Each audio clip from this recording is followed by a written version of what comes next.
City is almost definitively older than the concept of any kind of state, but that's what makes state and country a bit softer than the definition of city. City is far more precise than state, interestingly. But yeah.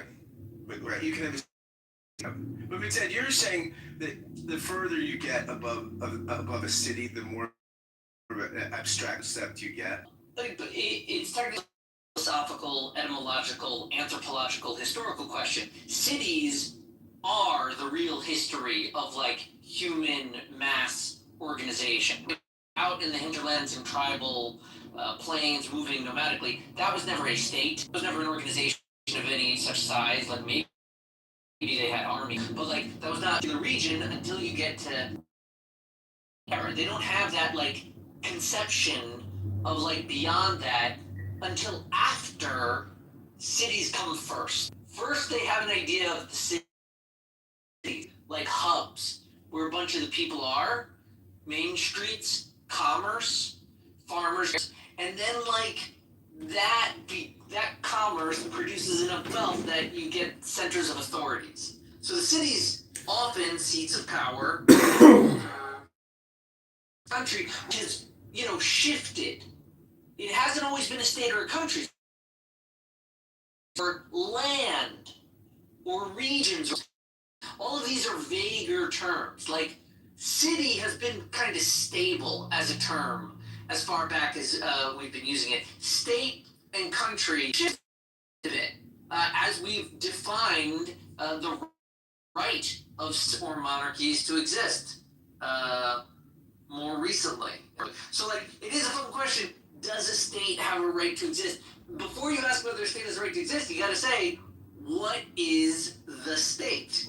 City is a little like you can really isolate the regions geographically of a city. State, the borders are going to shift, their names are going to change, their languages will change. Sometimes end up on a different part of the globe. You'll get a New York and a New Jersey. States are tricky. Yeah, I think that's a similar definition to the city, but just larger, right? Before that, they were more empires, and empire, at least in the Western sense, instead of spilling out and spreading and creating conflict with each other, they just create a clearly defined border structure to encapsulate their territory and their power and their municipality. Yeah, and I think at least that the concepts of city and state are contrasting from each other. They're both different conceptions of the development. I think biological and organic, the harmonizing of the people, and then that results in a general kind of domination over the regions nearby beyond the actual, like even to define these exact borders of, say, London, you're still going to say, beyond that, this thing is having an effect on it. And you're going to say that there's some broader, and the state, in my opinion, is a bit of a reaction from the broader region saying, we're in this broader bubble so that we can have like a voice, the rural or suburban perspective.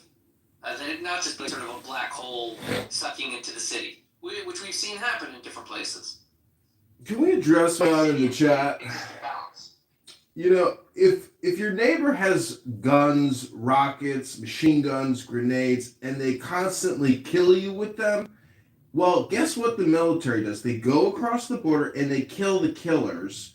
And guys like Honey, I hate to say it, but you could be a pussy.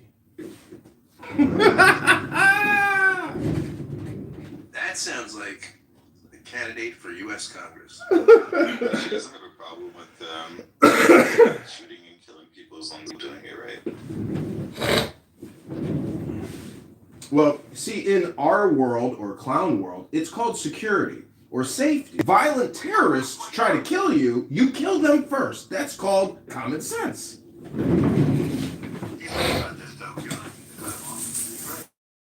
And what's weird is that when somebody says genocide, I say, okay, what's your definition? The intent to wipe out of people. So I say, well, Hamas put it in writing, and then they did it. Then they leave the room. Because the facts are right in their face, and they're just indisputable. And I'm sorry about Denise, Scott, but again, if you have a spin, and somebody counters your spin, and that makes them uncomfortable, then they leave. I mean, Trump has many bad things. He's clumsy, he's petulant, he's vengeful, he's egotistical, it's weird. But he's doing things that needed to be done, and apparently the system that we had in place was not able or willing to do those things. Things like telling NATO you're going to have to pay your fair share. Things like exercising American military force against our adversary, China. The war in Iran is a war against China's proxy. The Islamic revolutionary genocide, China's proxy. And we had to give them a big kibosh because China is watching us to see what they're going to do about the Strait of Hormuz, the Strait of Taiwan. What is all about? And it's hard for some people to think, Hormuz. Yes, Iran has tried to close Hormuz before. And like to one narrow strait is to miss the bigger picture, which are the nukes. The big picture is the nukes. Yeah, they seem to be the nukes, but I think historically, if we look at it, right, what was the at least the wars around the Spanish Inquisition,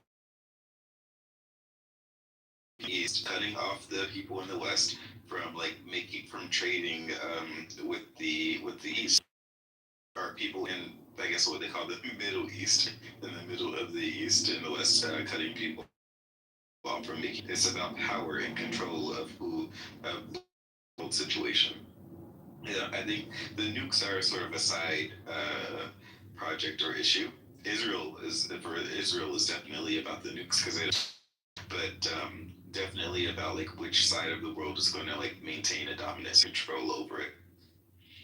And when you are possibly going to destroy a collection of people, especially the more powerful people's economy, which I think is what China is planning on doing, at least in the long run, to destroy America's economy and the petrodollar, then the consequences are going to be a retaliation.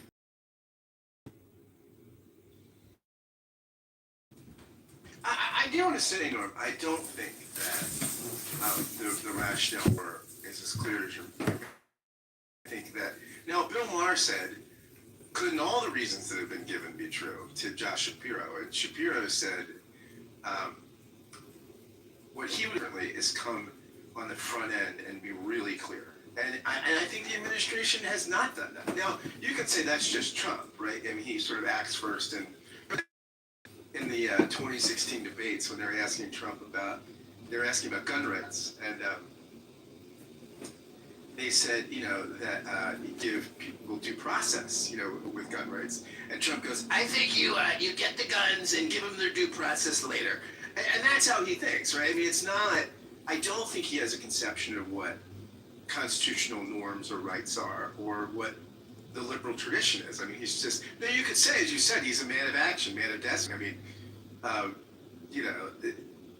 yeah, that may be the case, but I don't think he understands traditional. I agree with you. Conceptions. I mean, if I remember correctly, at one point he's the president, he is the Constitution. He says crazy stuff. There's no question about it. But the point is that things that have needed to be done for a long time. We should have done this to Iran a long time ago. We tried to, what's the word I I want to make a verb out of Appeasement. diplomat. Appeasement. Diplomatize them out of it. Huh? Negotiate. We tried to negotiate them out of it for decades. We did the same thing with North Korea. Jason, I'm glad you're here. Tried to talk North Korea out of having a bomb. It didn't work. And it didn't work with the Islamic Revolutionary Genocide Corps. It ain't working. Meanwhile, one of the big triggers of this war was the people rising up in January. That was a big thing. And then the fact that all the mullahs were going to be in one place, that we could take out the supreme leaders. That was a big blow. That was, in a sense, a regime change. Because it's not the same, by the way, it's no longer, run by now it's being run by, the Speaker of the Majlis, which is their parliament. So yes, the regime has changed. They're running around like it's just weird that the reasons are so clear. The reasons have always been no nukes. And the fact that people won't that is puzzling to me. Like, why can't people say that the reason is no nukes? Everybody knows that that's the case. Why can't people say that? Well, it's because they constantly say Zion, genocide, apartheid. It's because they have all the negative linguistics, but they fail to understand that if Iran got a bomb and they wiped Israel off the face of the earth, the truth is, these people who say they don't care about Israel. They don't care about the Jews. They would be happy to see the Zionist genocide state obliterated because they themselves are noxious, terrible people. That's the truth. Well, you give your argument when you throw in obnoxious, terrible, but it's true. Yeah, they Honestly, want Israel to be attacked. that strikes me as a really kind of fun movie. I'd like do a sort of found footage video within like a pro-Palestinian like college campus and responding to and witnessing the nuclear detonation of a bomb in Jerusalem by Iran. That's a good. Well, then you get. Wouldn't that be a great like? Mixel, what do you think dinner with? Camera phones that are. What do you think dinner with Andre was all about? You didn't understand what dinner and Andre was about. They set it up. So you call them in to do an experiment. You say, "Oh, we're going to test it," and then they say, "Hang on, breaking news! We have to stop the experiment." Do you think I'm doing like a prank on groups of people and I film the results every time? That's smart. I agree with you. That's That could be done. It could be done. You're right. It could straight up be done like 100 times. Okay, I would do this with you. That would make money, dude. I would do this with We you. can sell this. This idea should sell. This is a great idea. But this would not really matter to anyone who wasn't already sympathetic to Israel. What a difference. And this is a classic example of these kind of things that people on the pro-Israel side come up with, say that is not persuasive to anyone. Okay? And you guys put a huge amount of effort into stuff that just accomplishes nothing. It's the same thing with Kirk's assassination. It's a prank, bro. Absolutely nothing. It's a prank, bro. Would accomplish nothing. It's the same thing with Charlie Kirk's assassination. It would be damn good television, and I would pay to see it. Well, Politically Correct and other rooms on this app after Kirk's assassination, they were gleeful, joyful, celebrating, screaming with joy. That's the same type of endorphin and dopamine response that would happen if people were informed that Israel was nuked. That's exactly what would happen.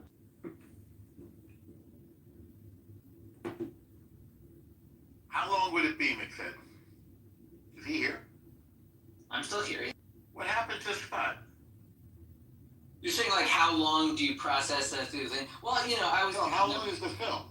Half an hour? 90 minutes? What?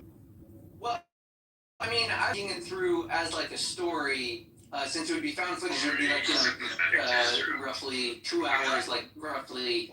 Wow.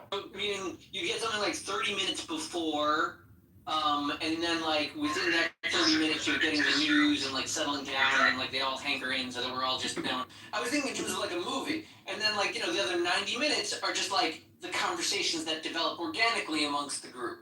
But you're saying like, oh, let's do it like a prank. We'll leave them locked in a room thinking this is true for like, I don't know, 3 hours, 5 hours. Other ideas, you can poke them. You're producing it. You can really just play with them.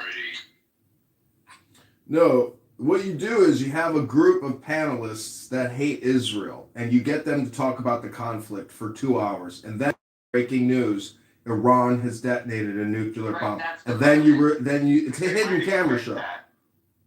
They might expect it though. If we're already talking about Israel, but if we're talking about something else entirely, then it would come as a shock, so they wouldn't be able. Oh yeah, we can say before you go in, no, yeah, people have to turn this experiment allow for any phones.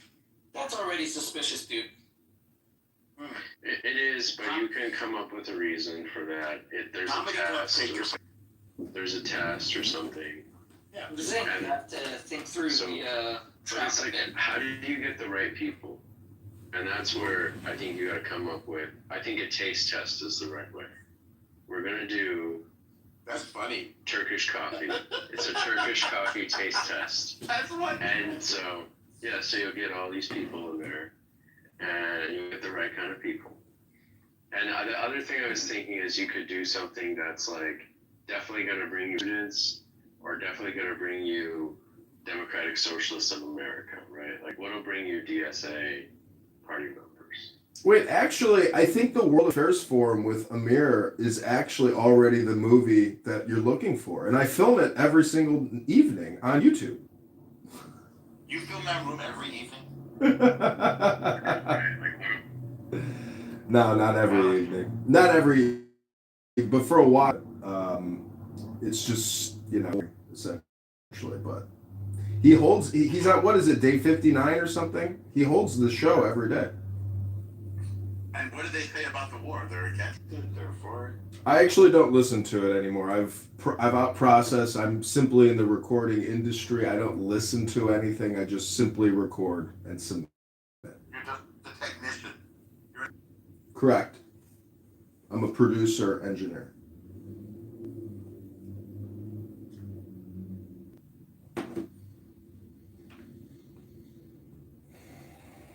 What I don't understand is why, people come in so hot on Trump and say he's a pederast and a cannibal. Are they completely delusional? Like, have you seen any evidence to suggest that he was involved in any of this type of activity? I have not.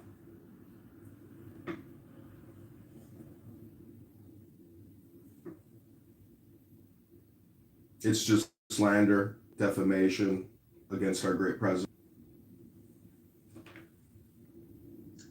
And Norma, are you familiar with the prophecy that the current Pope is the 112th Pope? Are you familiar with this? I feel like I've heard it. Yeah. So the whole idea is Israel got independent in 1948, but it's only until 1993 there is official recognition of Israel by the Vatican Pope. Are you familiar with this? Are you familiar with this? I've heard it. So that means the entire Catholic in US, those swing states, they don't recognize Israel. What 3 states? I mean, there are certain swing states in US, they are full of Catholic, right? They don't recognize Israel. That's interesting. So the whole idea is this thing started about 1,900 years ago. And it is this is a blind spot for Jewish, because you're not supposed to understand the New Testament and what's going on there.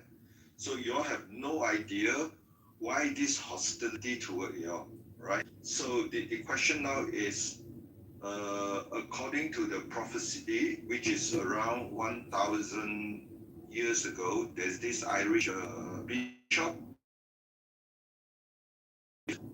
and he basically predicted 112 Pope, the name.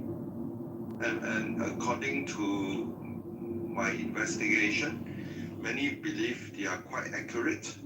And usually for the first 111, it's just a couple of words, but the last one is a paragraph, and that describes the current Pope Francis. And so the problem with Pope Francis right now is whether he accepts that prophecy. That means he's the last Pope. That means that is the end of Vatican once he's gone. So that is thinking of it, and because he's the last Pope, the paragraph say correctly, it is the end time Pope. That means he has to accept the fact that during this time there is a lot of tribulation. Honey, you were pathetic. Because there's Just a lot use your of voice. tribulation, No need there's to be a a lot of- cheer. That means today Speak. we just saw Japan get another 7.5 earthquake with a potential tsunami, and they have already registered close to 1 meter tsunami. Yeah, but and then there are war, right? And we already seen the war, Ukraine war, See how and Dave so on. uses his voice So to all express these are his signs opinions? of tribulation, and Pope Francis should accept this truth. This is the Make end your time, points. and it's not the time to preach about peace. You should only preach about peace after the end time, right? And therefore, Let's hear your we have a contradiction here, grand right? He's going around talking about peace utopia. in denial that he's the last Pope and it is tribulation. His job is to help people to prepare. Honey, come make your points about reality, history, and human behavior. Let's hear about your grand utopia. Enough. Actually, According many to Honey. churches are failing, right? And so very behind schedule, and everything is written in the New Testament. Obviously, if you are Jews, you reject all this, and therefore it is applied for the Jews not to have a bad. Hey Ahmed, mute your mic. And time, and therefore you don't understand why they are, Tucker Carlson and all these Catholic, yeah, that is they are of understanding. Israel is not a physical Israel, and therefore they reject the physical Israel. So in 1993, officially they recognize physical Israel, but only until the German Pope Benedict in 2003, he started the whole process of talking about fulfillment framework. That means Israel is fulfillment, and is a direct challenge to many people. I think it could be Scott as well. They are practicing replacement theology, and that has been going on for 1,900 plus years. Hang on 1 second, Dave. I find your theory fascinating, but I'm worried that other people may struggle with them because it's a lot to take in. So let me I can go slowly. Yeah, ask question then. Yeah, let me put a pause in a second. I just want to say, does anybody else want to come up to the stage and share their reactions? Number one, do you think that Trump should?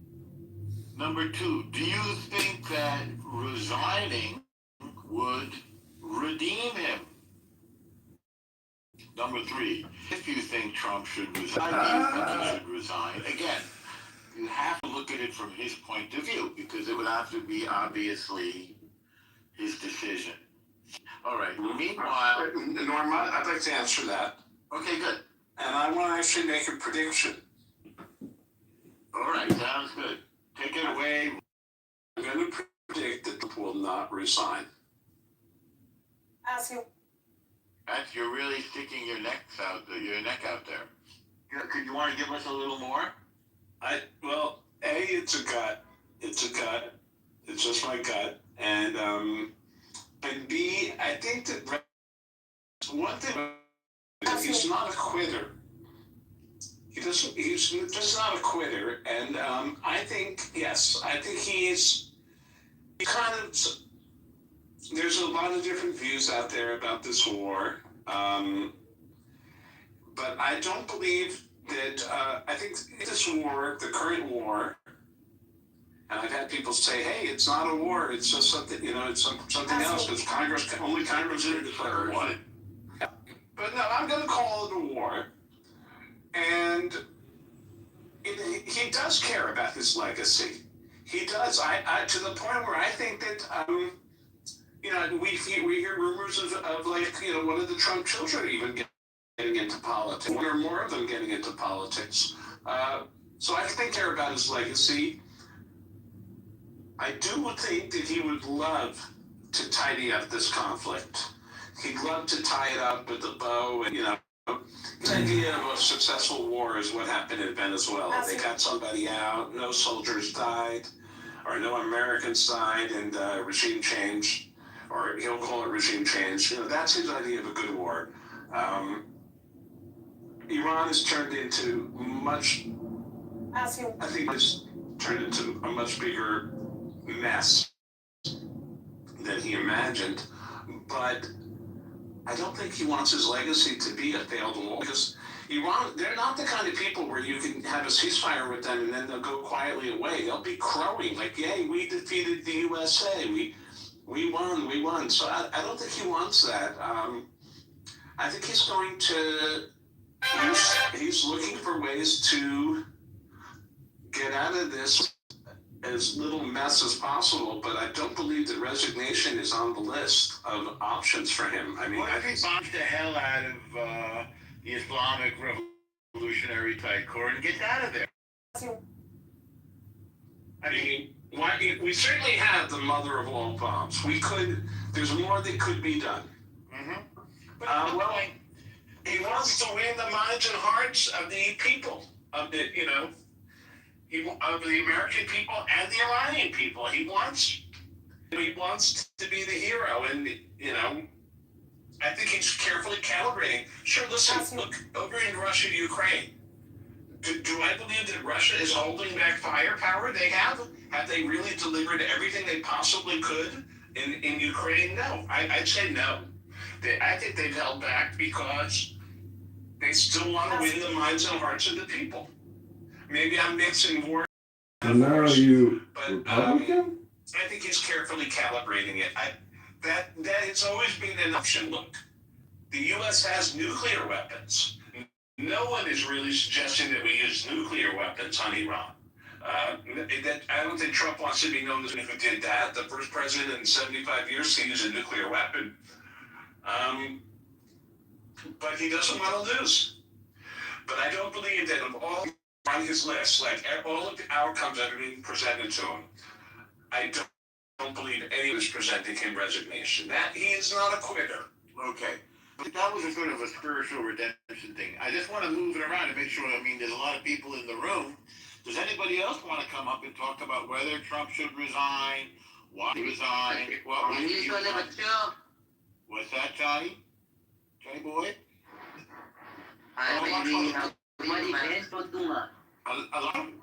What he should do is... Why, Randy?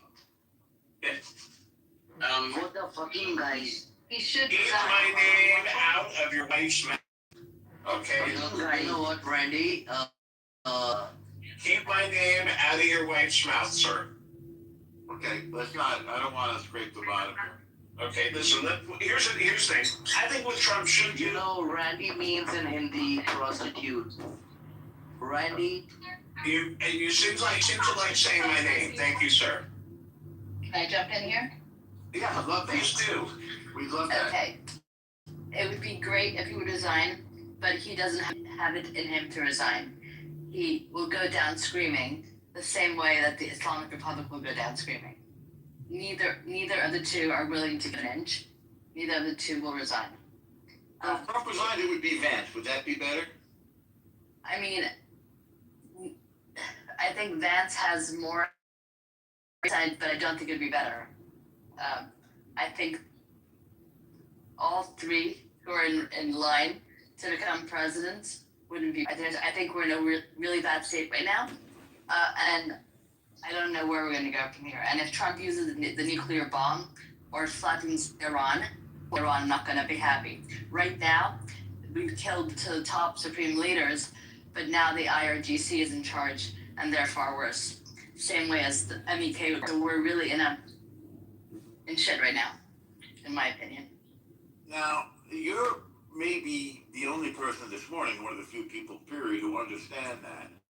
That previously, the theocratic layer, that's hard to say, the theocratic layer has sort of been eliminated, right? That was the supreme leader in the mullahs. So we're in a slightly different position.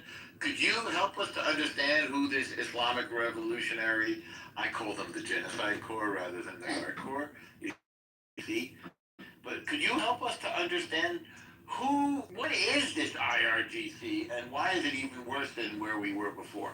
Well, I mean, I don't know because I don't know exactly. I think Arash would know more, but I think a lot of people in the IRGC are not actually Iranians. Neither were the supreme leaders, but they don't give a shit none about Iran.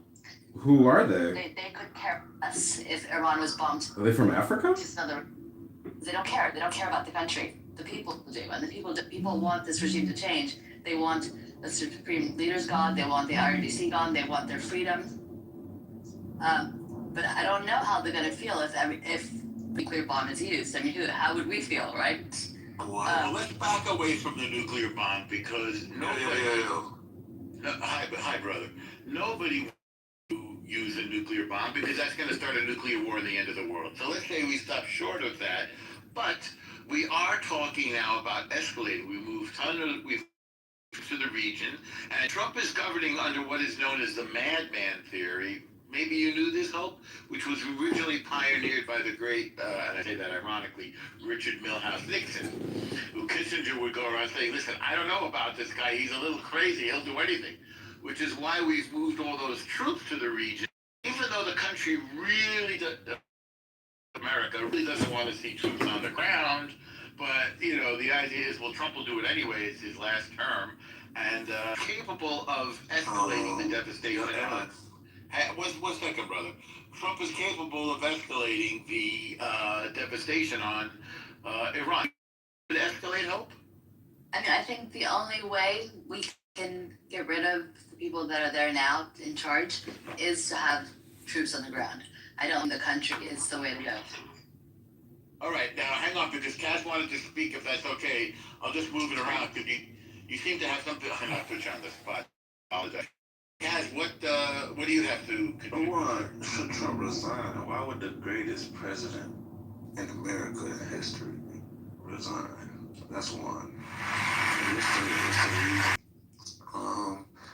the 2020 election was rigged, and they about to do something. So, Kaz, you love Trump, in short. Yeah, I fuck with Trump. Well, and now, is it fair to say, may I be so presumptuous to say you might be an American black man? Yeah. All right. Okay. And tell us, why, as an American black man, you love this guy? Because I'm not just like most dumbass, stupid ass black people that don't know shit, that just want to be a victim all day. And I was born in Haiti, so I don't think all these vaccines, they didn't shoot my mother up with all these vaccines clogging my brain, judgment and shit. But yeah, I fuck with Trump because I see the good shit he's doing. I'm logical, so I resonate with logical people. Why wouldn't you need an ID to fucking vote? What sense does that make, If somebody doesn't like that, then those people probably cheat and try to cheat during the elections. Why would anybody like closing the borders or, just doing what we need to do, fixing Obama's bullshit mess, giving Iran money, giving Iran money and shit with Hillary Clinton's uranium bullshit. We didn't give Iran the money. We gave Iran the money that belonged to Iran. It didn't go to the people. It went to the government, but it's money that belongs to the Iranian country. It's hard to tell. People love to say that it belongs to Iran. Bro, it's that's the most. That money belonged to the country. It belonged to the people. Listen, bro. Don't listen. I know, bro. I'm not your bro. If I have money, right? If I have $100 million and I owe you money, and you're talking, right? It wouldn't be best to give you the money, One. And plus, the thing you don't understand about this deal is people got funded back the money. So they paid Iran money, and Iran just paid it back under the table just to pay corrupt government politicians, bro. Y'all don't know what's really going on, man. You know what's really going on? Yes. I don't know. You don't seem to be able to speak very eloquently. I don't know. No, I'm just acting right now, but if you think that if you think what's going on a surface level is what's actually going on, we call sheep. You know, you guys believe in surface level. You guys always believe in the story you're being told, but have no discernment to understand what's actually going on. And I really just stay out of politics because when people argue with you guys take something like, oh, it's Iran's. Are you people? Yes. Do you mean white people? No, just any. It doesn't matter the race. I'm not talking about. It don't matter the race. It's anybody that, for example, we owed Iran that money. You have to be a dumbass. We didn't owe them the money. Oh my God. Oh my God. We That didn't means owe we them. owed them the money. That means we owed them the money. No, Were you correct? No, it's money that belonged to them. So that means we owe you money. That means we owe you the money. If you want to play semantics, we can stick on this point. That means I owe it to you. If it belongs to you, I owe you that money. That's what that means. We speak English, don't we? I speak English much better than you do. See, you're in competition with me. I'm not in competition with you. All right. You're really friendly and courteous. Right. Like she's like I hate. Well, I hate to everybody. Hope is my friend, Cat. I hate women on Clubhouse because Hope needs some fucking Hope because I hate women on Clubhouse because they always they always think that. Not feminist. Wait, let's not make that. They always have to be. Let's talk about it. Like we see how I'm Let's talking. talk about Iran. You see how I'm talking and she's talking about we're talking about Iran, but your friend Hope keeps talking about the way I speak and how she's better at speaking. All right. Nobody gives a fuck. Please don't do that. But be nice. Be mature. Yeah. But these people surface level shit is what's actually going on because they have no discernment and judgment to actually figure out why these things are happening, why Trump says the thing he says, why does Trump joke around about Obama and Hillary Clinton being arrested, why does Trump always criticize the deal Obama made with Iran, why, and they think they're told everything. You guys are not told everything because you guys are idiots. So you guys have to believe the surface level shit. But Cass, have you something that we don't know? I've done my research on things that I know are facts. It's called intuition. Yes, I know a lot of things that people. Well, I wouldn't say you don't know. You just don't want to believe because the government didn't tell you themselves, right? Or there's not a .org link behind it. You know, so there's different people out here. You know, some people just need that .org or they need to hear from CNN, and they don't understand when they're being lied to. I can't argue with people that don't understand they're lied to. I'm Iranian and I grew up in politics. I'm Iranian and I grew up in politics, so I think I know much more than you do. Yeah. See, people that grew up in politics, I don't know what analogy to use. It's just y'all don't know what's really going on because you guys are getting lied to by the people that are right next to you. You know, they're not telling you what's going on. They look at you like sheep. Oh, but they tell you. They tell you. No, the information is out there for anybody that wants. Hope, he has an opinion, you know that, right? Like, it's his opinion, Hope. I mean, you don't have to actually attack him personally. I didn't attack him. Yeah, you, bro, I could read your tone. You're getting upset over my opinion. I'm not upset at all. I'm just saying, you're saying we're all idiots. I'm sorry. You're an idiot. You want to She's not a fan. You're the idiot. Oh, you want to attack my point, so you're Okay, let's not, guys. That's very low level. Let's go high level now. I want to move the mic around a little bit. NPC, non-playable. Kaz, thank you for your contribution. Hope, thank you as well. But infighting you children, or I'm going to have to stop the car. Don't make me stop this car. All right, non-playable character. We're all on the same team here. That's Jennifer, I wasn't at the first. okay, Kaz, I know that. All right, the NPC, non-playable character. Would you like to weigh in, sir? Jumo, I am so surprised. Jumo. Yeah, I was called that.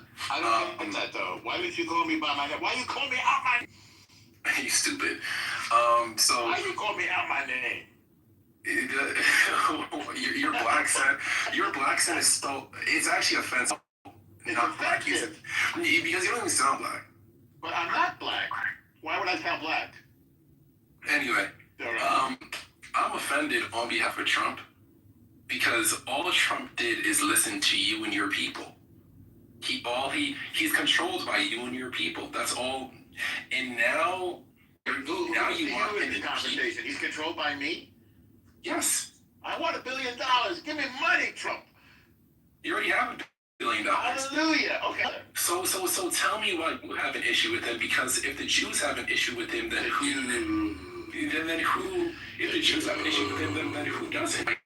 He's been doing everything for you. How do you control him, by the way? What's your theory? My theory? Yes.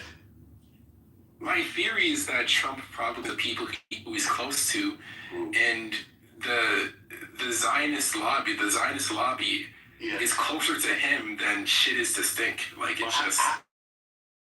Well, they married his daughter. That's number one. They married his daughter and also gave him money. Hi, this is Ethan from... And they also try to assassinate him. But Everybody.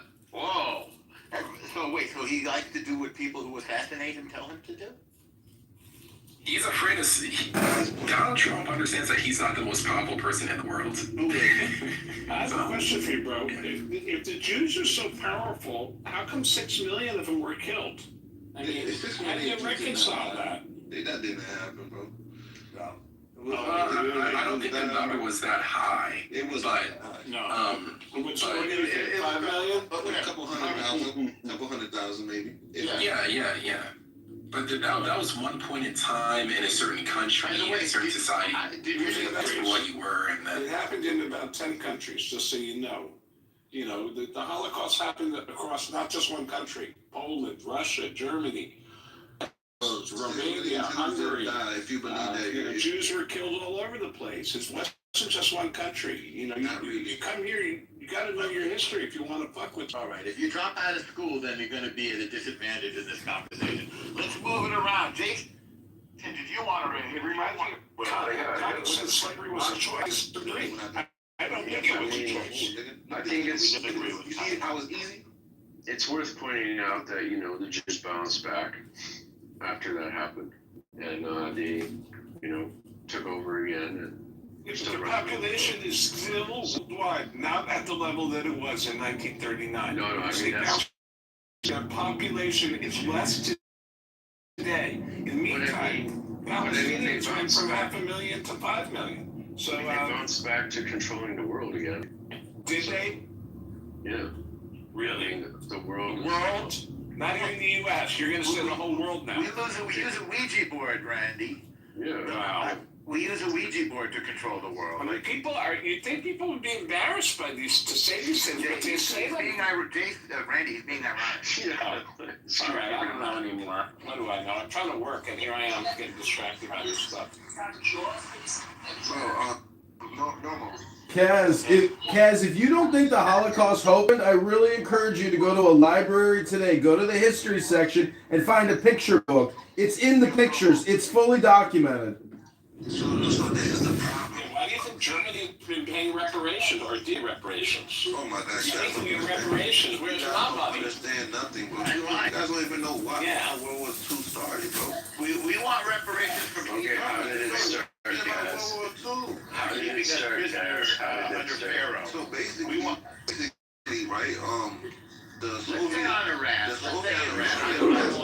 the Soviet Union massacred a whole bunch of Polish people and blamed it on Germany. Was the one that reported that, right? And in the U.S., the U.S. just didn't believe Germany, and then they made propaganda that they blamed Germany when Germany's the person that reported it to everybody. They're like, damn, they murdered all these Polish people. Germany reported it. That's what the United States blamed it on Germany. That's why years later, the Soviet Union, they admitted to doing that matter. Let's get back to Iran. Yeah, let's get back to it. But basically, yeah, bro. Trump knows what he's doing. These people don't know what the fuck they're talking about. And you can't say because he's helping Jews. Not all Jewish people are bad, but the bad people are Jewish, you know. But not all of them are bad, bro. Yes, the cause of all the world's problems are the Jews, essentially. Not every Jew is responsible, you know. I stubbed my toe yesterday, and I'm pretty sure it was the fault of a Jew. And it still hurts, by the way, and I want reparations for that. All right, Elle, what do you have to do? How would you like to weigh in now? Elle, you just skipped over me. Oh, I didn't see you. You can go next.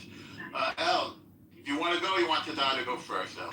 I would love to hear Tada go first. All right, there you go. This is some highbrow conversation. Yes. Yes. Okay, so to answer the question, should design to be redeemed? Yes. Thank you for getting us back to the topic. You're welcome. I don't think there's any redemption for. I think that Trump has great ideas, but does not have a plan for completion. Even if we start with the tariffs, if you're going to tax the imports, prior to doing that, you should probably build up the infrastructure so that the American consumer doesn't feel the wrath of your tariffs, pretty much. So brilliant. What was your major?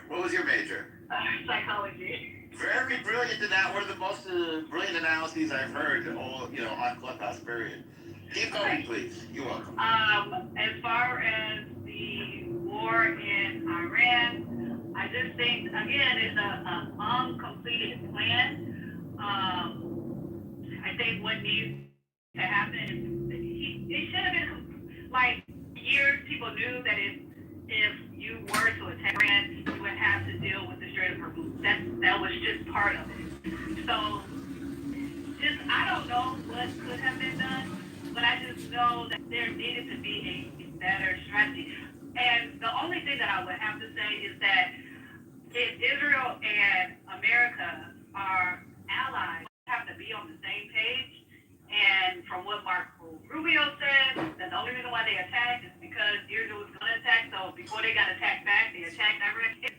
Whatever the PR campaign is terrible, and it's making the American people really distrust government. And when you lose the people, you lose those who are going to put the people in power to move forward with your agenda. So I just think that there's no redemption for Trump. He just needs to rethink his strategy. Well, I want to clarify something about Rubio. I mean, Trump, Rubio, and the Minister of War, Pete Hegseth said during the negotiations before the war that there were 4 demands that the U.S. was making, and that was no nukes, no ballistic missiles, no terrorist sponsorship, and no attacking your own people. Those, like, you could call them the 4 no's. And as a person with a larger than average nose, I like that designation, the 4 no's. And then when somebody said to Rubio, as he was sort of in transit getting off a plane, why now? He said, well, I mean, Israel and the U.S. were sharing intelligence, and Israel thought this was an opportune time, and that if Iran responded, they'd hit American bases, so it would be better to do it at this time. And U.S. because we share intelligence. So the idea that Israel dragged us, I think, is sort of a misunderstanding of what Rubio said. But the reasons for the war start with no nukes. That's clear. We've been working on no nukes in Iran for decades, really, and they've proven themselves to be unreliable in diplomatic solution to. Same way North Korea, as somebody said yesterday, one of the admirals, North Korea also was incapable of negotiating about not getting nuclear weapons.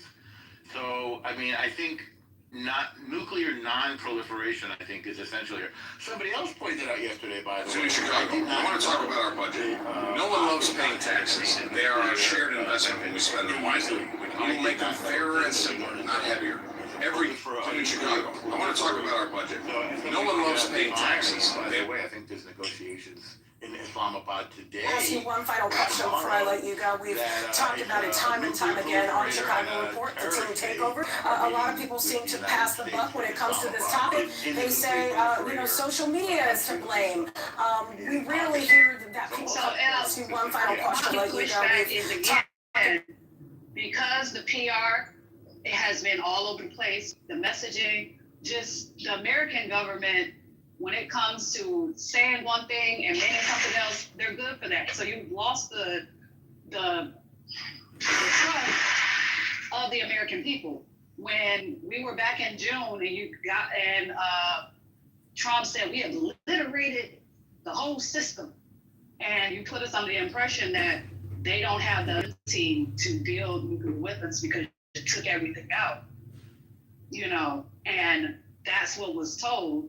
But now we're a year later and you're doing the exact same thing. So a year later, it's 50 days later. Isn't it fair to say that they're rebuilding, or that we didn't get all of them? Well, does it have to be so literal? Because there's some reports that said that there's some reports that people are saying, and again, this is in the news. Some people are saying the CIA said that they didn't have the capability. Some people are saying that they do have the capability. It's just been all over the place when it comes to. What is their intent, though, Tada? What's their goal? Their goal is to get a nuclear bomb and deliver it with a ballistic missile. That's their goal. That's their security package. Tada, you're looking at it from an American perspective. Look at it from their strategy perspective, and you'll understand why America's doing what it's doing. Answer. With North Korea, they didn't do anything with North Korea. They didn't do anything with Pakistan. They haven't done anything with all of these countries that have been going for the same goal. Even if it's considered, but now we don't have beef with North Korea. Everybody is playing nice. So it seems like we do have beef with North Korea. Well, not to the extent. No, we don't, bro. We're not to the information. Not to the sanctions. I can read you what the sanctions are. North Korea is exporting weapons to Kosovo. Nuclear Iran is a mark. But that's what they told us. This is absolutely a different whole ball of wax in North Korea. No, they told us the same. I've been listening to it. They told us the exact same thing about North Korea. They said North Korea cannot have a nuclear. No, we haven't heard from Valley. Can I just comment one thing over here? Comparing North Korea with nuclear weapons and Iran are two different balls of wax. North Korea quite literally wants to be left alone. Iran wants to rule bring the end of time. Do you understand the difference? We're talking about religious fanaticism. They will murder 40,000 of their own people in weeks to this end. It is not the same. I'm wrong.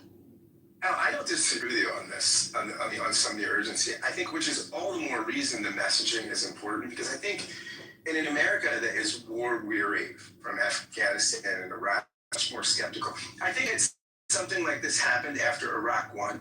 You wouldn't see nearly the pushback, right? Because after Iraq won, I think America felt really capable in its ability to exert its military dominance in a way that didn't require massive boots on the ground, that wasn't quagmirish. I think after the debacles in Afghanistan and Iraq, the second Iraq, I think to get the American people behind stuff like this, and where you look at the polling, this is not popular, you've just got to be their messaging. And maybe you shouldn't have to be, right? Maybe people should be less emotional. Maybe they should have more rational memories, but we don't, right? And so I think this is what the limits of Trump are. And as Norma said, he's maybe the man of destiny and things, but when you message poorly, when the reason constantly changes, it doesn't seem urgent. It seems chaotic. And I think that the administration has some responsibility for that, to clearly communicate and rally the populace that's, again, really skeptical of intervention. And part of the reason Trump was elected was because he ran as the guy that was not interventionist, right? Twice. And so and he can change. Yeah, but Iran has always been on his radar in particular, and every administration before him. This is I'm not denying that. This is brand new. That's the trouble. You got to be persuasive, and he's not persuasive, and that's part of I also think there is a faction of people that, he could end cancer, and it wouldn't be good enough. I really do. Sure, but the level numbers. But Iran has always been our enemy. I'm not denying any of that, but I'm saying that if this is something urgent, you're committing possibly the lives of Americans. You've got to, and it sucks that because of other things you say, it's harder for you to be persuasive, and it sucks that you've got to be persuasive on something in a context. Not rely on consensus. Scott, there's no persuasion in war. There's no words of persuasion that can bring a people to go to another city to go kill large groups of people. There's no way to persuade people to do that. But that's what leaders do. That's what presidents do. That's why he was elected. He is the solution to a lot of problems. He is strength embodied in his philosophy. And the truth is, that's the way the cookie crumbles. And a lot of people just don't like reality. I hate to tell you the facts of life. Hello? Wait, can Hate to tell you the facts of life. Hello? First of all, there isn't any way. Americans are dumb, but they're not. They can still breathe and they can still go outside and they're still. Well, let me land with the idea. I want you to go on for. I just want to mention you made a Marvel Comics reference, What in the Sand Hill. I think that's very cute. Am I right about that? Yeah. Oh, beautiful. That's all I wanted to know. Yeah, you guys know media. That was a little trickery. I'm the only one who got that, but go on, and I take credit for that. So what I don't understand is that it seems, and I've been watching you guys ever since we used those B-2 bombers and we used the bunker. Watching you guys? You're looking at the news? I thought that after we used the bunker busters, you guys would be happy, but no. After we used the bunker busters, I went into y'all's rooms and y'all were talking about regime. What the fuck? So I'm listening to y'all, and you're talking about messaging. What I've understood messaging to mean in this climate is, what lie do I need to tell to convince people to do the thing that's not in their best? What lie? How do we lie to make people? There's a lie that you can tell the American people to justify a war that fucks up. There's no lie that you can tell the American people that are going to make the American people, both Republican and Democratic and Independent, okay with increased energy prices for things that don't benefit them. There isn't any type of messaging that's going to, because Iran isn't close to a nuclear weapon. We didn't. So what excuse are we going to use now? What excuse are we going to use to fuck up the world's economy? What excuse? According to who? According to reality. No, according to who? Americans are not going to believe lies so that we can justify fucking up the economy because Israel wants to do stuff. Like it doesn't. Israel. You are nobody. You're making up. Hold on, Trump is in a position of power, though. Why you got I want to in a position of so power right now? Proliferation of Islamic combats. Say the same Science and the Islamic terrorists. crazy messages, but nobody here understands can't be allowed to exist. Right? It's like Americans, not like crazy. This is the missing messages. Why? Because to understand that it requires a lot of understanding. The media failed to deliver, both sides, Fox News and the Democratic side. Nobody talk about this. This religious ideology that distinguish North Korea and Pakistan from the Murrah regime. Point. Period. So whenever you talk about nuclear, getting nuclear weapon, and you start dragging in Pakistan, start dragging in North Korea, you fail. Murrah regime is not Pakistan, not North Korea. Since 1979, they only have one mission: to drag the whole world into chaos, and that's what they have been doing. And Fox still fails to deliver that, and Democratic media refuse to talk about it. Means their entire political correctness will crumble, right? So this is where we have to address. Interesting. Does anybody want to Dave? Dave is saying that the Islamic Revolutionary Genocide Corps, who declared war on us in 1979, took over our embassy, has been trying to war from the very beginning in order to, and I will add to this, Dave, in order to bring about the 12th Mahdi, which is like a messiah, who is the hidden imam. Does anybody want to respond to that? No, they don't even know what you're talking about, but they want to respond. They don't. That's the problem, and maybe that's the messaging thing, is that we think like an ideology that will literally destroy the world because we believe will bring about this religious.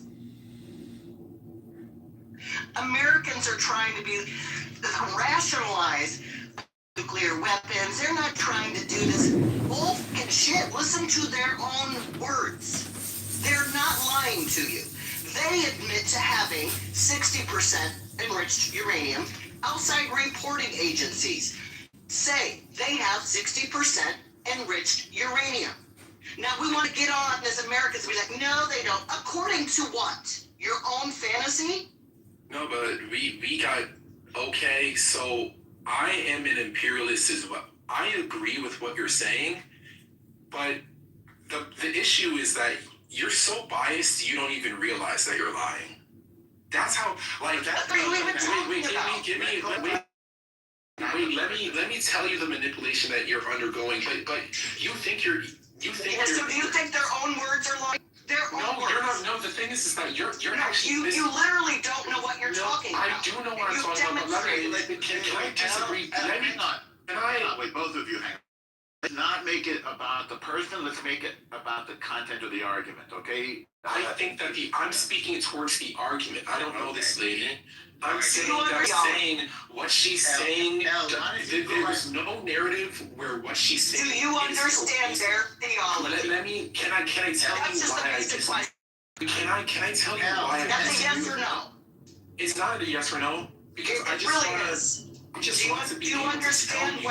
I just want to be able to tell you the reason why I disagree. And then after I tell you the reason why I disagree with what you said and why I feel like what you said is manipulation and it's not even coherent based on your mainstream. So a year and some change ago, I'm saying the reason why I disagree. I just want to be able to land facts. A year ago and some change, they said that they were enriching uranium. I think that they were enriching uranium. There was other evidence that they were enriching uranium. That don't make sense if you're using it for civilian cases. Like if you're enriching up to 60%, the reason why you enrich up to 60% is to get to more than 60% so we can weaponize that uranium. I think So guess what our government did? Our government sent over E-2 bombers, and then we said, I just saying what the fuck he's saying. Go right. Your timeline's off, sweetheart. No, I just want to land. Well, you might want to fix your timeline. It doesn't matter what the timeline is. Oh, it definitely matters. So how are the Iranians? Why can't we just bomb them again? If they're back at, let's say that they're back to where they were a year and some change ago, or less than a year ago. Okay, let's bomb them again. Why does it require a ground invasion? We haven't done a ground invasion yet. Why does it? Well, the Marines are there. Yeah, they're showing up to that region every single day. So they're not mobilized teams over there for fun. There's about to be a ground invasion of Karg Island. What are you talking? Let's pay it for bargaining. To let them know that we're serious. No, but okay, so when I bring facts, it's, we're not serious. When I love the fact, she's right about she's right about the uranium enrichment, but what happened? We already did it. We already already. That's the problem. You did what already? So the operation was a failure. No, it failed as in a meeting. That's how it was a failure. Is what you're saying? Again, we need to do more. No, so why did we just go again? Why do we have to actually put boots on the ground? Why can't we just bomb them again? That's my question. Like, why have to have boots on the ground? How do you deal with this, Norm? Goddamn simpleton. It's all yours. It's all yours. I don't know how to deal with simpletons all day, every fucking day. Like, I want to know the intelligence, the NPC, whatever the fuck he is, the goddamn simpleton. Because here's the thing, give two fucking shits. Here's the problem. None of you fucking morons have any sort of intel that is above the American intelligence apparatus has. Who are you calling moron? That's the problem. As if they have any sort of I'm repeating the same intelligence. intelligence that you have. I'm repeating back the same intelligence that you have. Okay, I muted the room. We're gonna go one at a time. NBC, you went. Please, L, you take the mic. We got whole ass people on Clubhouse claiming to know more than outside reporting agencies, which is amazing. L, do me a favor. Don't make any. Who's a moron? Never mind that. Who's a moron? Anyone who claims to know more, anyone on Clubhouse. Yeah, you said it claims outside reporting agencies. You put yourself in that camp. That's on you. You said someone's a moron. Is someone a moron on Clubhouse? Here's what, if you can clean the shit out of your ears. Anyone, not specific, anyone who cannot realize that Clubhouse, you personally do not know more than the intelligence agencies of which we are responding to. Okay? What if we ask what only know what your feelings are. Talk about feelings, that's feelings. And one at a time, put them down and one at a time. Thank you. Right. So, Al, did you finish? You want to keep going? No, what I was saying was, before people got all in their feelings, which is amazing. It wasn't nice. Oh my God. What, nice? Are you nice? Is this nice? Just gaslight. So we talk nice? Franklin, go after her, okay? You go after her. You know what they do or don't have from a Clubhouse perspective, sitting on your ass or going to work, or you don't know shit. None of us. But I'm going to rely on the fact that our intelligence agencies do know. Care about the truth. Why do you rely on the intelligence agencies? They are lying to us also. Based on what? Based on what? I mean, yeah, the intelligence agencies did tell us that there were WMDs in Iraq, and of course. Do you know there are also people who actually claim that there were at some point, that they were moved? But let's not talk about that. My consensus that the intelligence there was wrong. Consensus?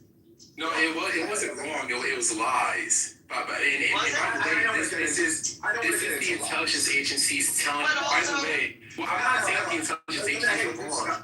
Let me just go as a matter. I'm not saying that there's not a great case to be made for Iran.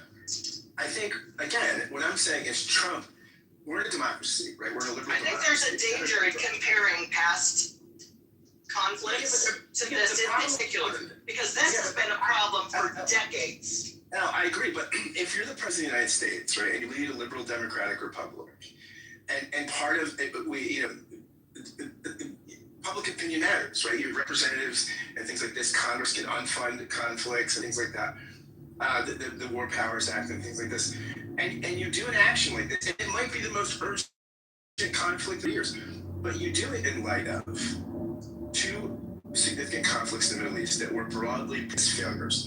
And so you have to take that and communicate into context when you try to bring the people along and tell them why this is urgent. And I think the communication on has been really poor. And I think, I'm not saying I'm saying its significance merits Trump doing a better job on the messaging. And I think that's been in somewhat of a disarray. Read the messaging, Scott. It suggests how to improve the messaging, Scott. It is a very complex. How do you improve the messaging for both Republican side and the Democrat side, Scott? There's so many. Let me shut up. Well, easy answer. I think Franklin, go after you, Scott. Yeah, go ahead. Franklin, did you want to go? Thank you. I want to first say good morning, ladies and gentlemen. I want to apologize for my outburst a little earlier, but it's so the topics we speaking on now are very touchy subjects. We have to realize, okay, now I'm a Muslim. Okay, now I've been practicing Islam since 1991. Assalamu alaikum, brother. Wa alaikum salam wa rahmatullah. So what now from my perspective, my personal perspective of what it looks like Israel, the Jews, the so-called Jews, and the US, the so-called Christians, are attacking the Muslims. That's what it first looks like to me. The so-called Muslims, you mean? holy war? Are you saying that's holy war? Okay, cool. All right. Now let him go, please, David. Franklin's mic was dead. But we have to realize that even back in the 70s, it's always been something with the Middle East and the U.S. It's always been something. They have always labeled the folks in the Middle East as terrorists. But we don't see them over here attacking this. It's always someone is invading their territory. But so-called Franklin, you know about 9/11, right? Of course I do. Okay, well, I mean, that was done by so-called Muslims. Okay, but check this out. Now, and I'm glad you mentioned that, because to show you how I'm glad you're glad. Yes. So, to show you how that was some bullshit. So, the government said that they didn't know anything about it, right? That this was supposed to be a surprise attack. How come the day the planes went into the towers, that all the Jews had called in sick from both buildings? Well, they did. All the Jews. No,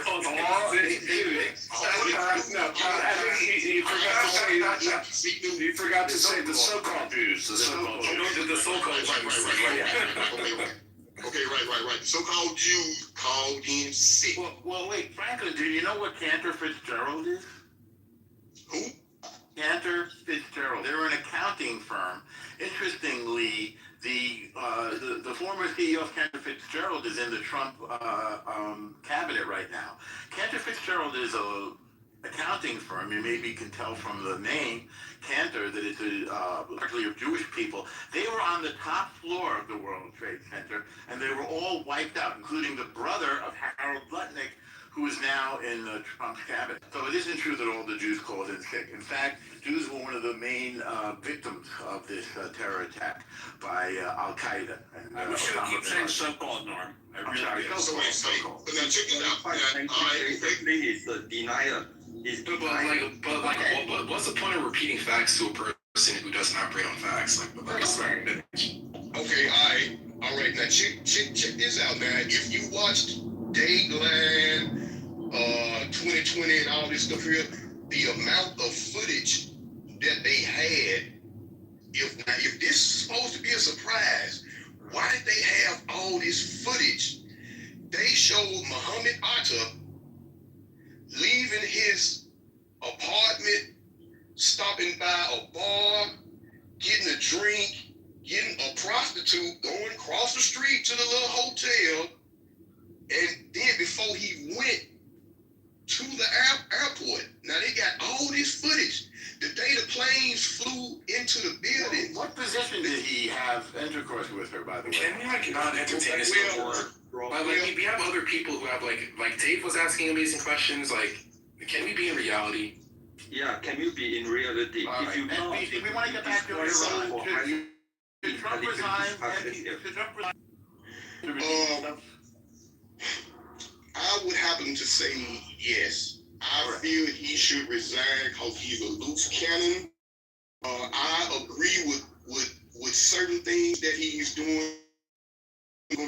I know that nobody's perfect, but as far as dealing with foreign relations, I feel that he should resign because he's a loose cannon.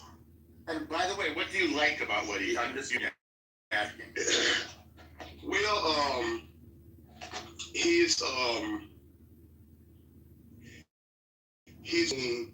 getting the illegal immigrants illegally, because I know, I don't believe in the method that he's doing it, but I believe in the policy that he needs folks out that are not supposed to be here because they taking benefits from people that been here their whole life. Yeah. So I agree with that. Anything else you like that he's doing? Not in particular. All right. Well, thank you so much for your time. I got to weigh in there, and because I appreciate it. Now, somebody wanted to go next. Who was it? You're welcome. Thank you as well. Is it Beloved? Did you want to weigh in? We haven't heard from you yet. Beloved, going once or twice. Off your mic, please. All right.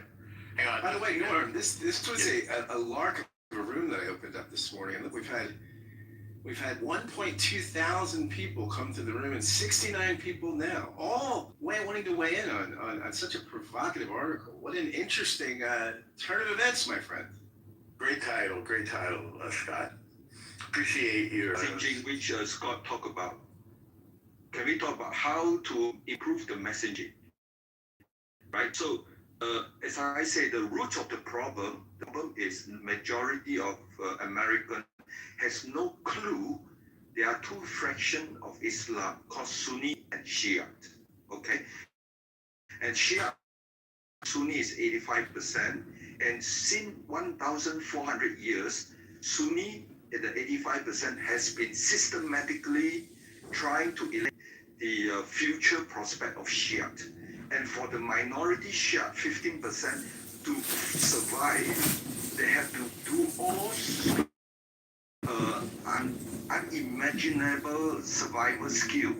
One of it includes taqiyya, that means to lie and to tell everybody, I'm not Shia, I'm Sunni. That is point number one. Point number two is they have to prepare for the time when they can totally overcome the 85% Sunni by having this end-time ideology. So this end-time ideology is 1,000, and it has been their primary objective to overcome the 85% majority. If you are American, understand this, you will never understand what is hell going on in Middle East. Period. And that is the root of the failure of messaging inside the Democrat side. For the Democrat side, everybody is equal, and we have to be non-racist, we have to be political correctness, and we have to be afraid of Islamic phobia. That means you will never learn the truth and the language of Middle East to understand how Middle East is causing problem. Period. Yeah, but in order to get to accomplish a goal, you don't necessarily need to educate the people. And right, we know this in America from all the other administration, right? All you have to do is have the trust of the people, and that's what's like messaging. If you don't have the people behind you, it doesn't matter what you fucking say. They're gonna focus on their needs at the time, right? Yeah, but Xerxes, welcome to America. Shia, Sunni, but he's talking about what the American people will do and support, right? But part of gaining support is having to understand why we're even there. And that is lacking. I don't know how that gets out. I honestly You can't influence our mostly because we are so divided. People was far less supportive of bombing the fuck out of Libya. Why did we do this? I mean, we literally decimated that place. Why? I still don't know. Talk about messaging. America, it's Europe too. This matters a whole lot more. If you ask me, this is a whole lot more America first than it has since World War II. It's to you because it affects. No, it matters to the world. It matters to your world, but well, I mean, if you like nuclear war, I guess. Well, I'm talking. We're talking about. Listen, we're talking about Dave. You just got finished asking and answering questions at the same time. Like every single response heard is complete. Nothing is grounded in reality. And what I mean by reality is the average response is the average American. Projection, NPC. Are you projecting right now? You're projecting. Actual response. I muted everybody because I think everybody's on something important, but I'd like to discuss it one person at a time so everybody can really be heard and we can think this through together. We'll crowdsource this question. The question NPC raises, please come in to have it correct, is the nuclear threat of Iran, which is the Iranian Islamic Revolution. So that is the difference between this and Libya, for example. But let's talk about the perceived or actual nuclear threat. NBC first, and then Alan and anybody else who wants to. Put me in the queue. This is Alistair. My original answer, it touches on that a little bit, but I'm still going to say, for some reason, it's about the so-called Jews. He's never interrupted. But when I'm trying to say something that's actually grounded, I'm always interrupted because... Just make your point. I'm gonna say the thing. Thank you. So I'm gonna say the thing. Every single response has been about messaging. They just don't know the information. If the average American understood the beef between Sunnis versus Shias, if they understood the politics and power dynamics of the Middle Eastern region, and the messaging was good, then they'd support the war. No, they would not. Actually, I would go as far to say the more that Americans find out, the less that they're going to support it. That's what we've seen. What do you understand? Americans voted in Donald Trump. Americans voted in a person. Americans voted in. I just want to hear what you said. The more we find out, the fewer would. Okay. Yes. All right. Keep going. Yes. I want to hear that. So the more Americans learn, the less they support it. And the reason why is because you have to have an event that immediately affects Americans for Americans to sacrifice their dollar. America not going to sacrifice energy prices, fertilizer, food prices eventually going up ×2. They're not willing to sacrifice it because Israel wants Iran to have a different regime. They're just not. That's not what our administration said, though. They said it was because of the nuclear threat. Yeah, but yeah, okay. Well, okay. So it's a question of whether you believe that or got rid of the nuclear threat. So how can they? Maybe they become better off because did we just stall the nuclear program by a few years last year? So we can't say it's nukes now because we already got rid of the nukes last year. I think we've addressed that. It was found that there was further nuclear. Go ahead. Listen, I'm going into a meeting right now, and if he can't be convinced reporting agencies, I'm sorry, I can't help here. Like the Atomic Energy Agency, yes, for example? Yes. Yeah, they said that Iran has 60%. There isn't any dispute about that. So the reason for this war is the nuclear threat of the Islamic Revolution. Who wants to go next? I go quick one. So, all right. When you talk about nuclear threat to the American, you have to talk about two things. The systematic that in order to deliver nuclear to U.S., right, not just to Israel, you need two things. You need to have nuclear weapon and you need to deliver. And Israel is very near to Iran. But Iran, Murad regime, ambitious is to win Israel. And he tell the world, we only have up to 2,000 kilometers. That's it. But what when they try to send two it went to the government. Syria, that is 4,000 kilometers. So that is a total lie, right? So you're doing, as I said before, it's the ideology based on Takia, means it's lying. The only person in keeps saying that this is a lying Murad regime is General Kane. He always says these people lie. Period. Right? And he told American will not understand. He said, keep lying. And then Americans said, lying, everybody lies. So what's the big deal, right? So in order to America, the Murad regime continuously work with North Korea, use their technology to keep increasing the range. At the same time, lies NPC. Whatever truth you say, he will not accept it because he lived in a bubble world. His world, right? And his world represents the entire America. One person represents the entire 300 million Americans. But that is not the whole world. The whole world is deeper. And all the truth. The day when Murad regime delivered 4,000 kilometers, the world wake up. because 4,000 kilometers means it will reach the Europe. Deeper, how long does it take for Murad regime to increase the range to reach New York? We need to stop it, right? So NPC live in the bubble world. This is total lie. Okay, that you live in, I live in Texas. Right? When you tell the truth, they totally get very angry, and that is a symptom of indoctrination.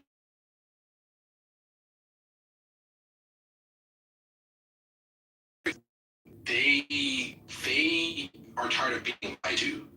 So your nuclear proliferation thing, that worked last year. And it might be able to work again. We haven't seen evidence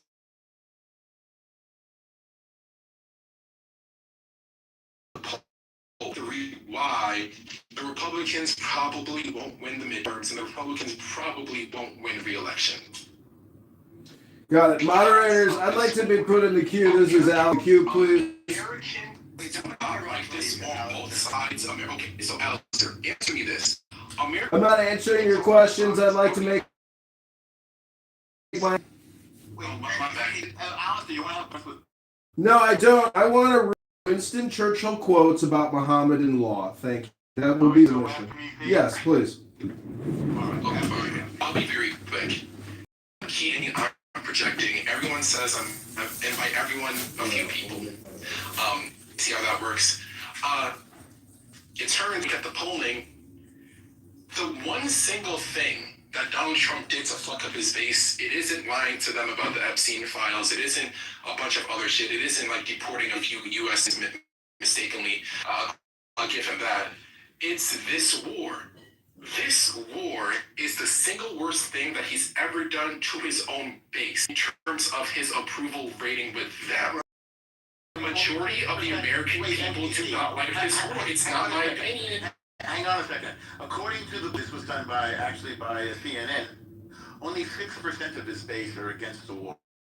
That's what they found. That's not true. It is true. And wait, I voted for Trump in 2016.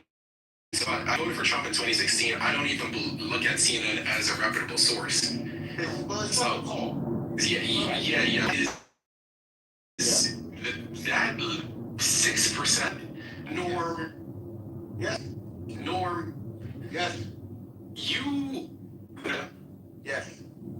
You understand American. The average American, if they're going to choose between gas price, oil being $200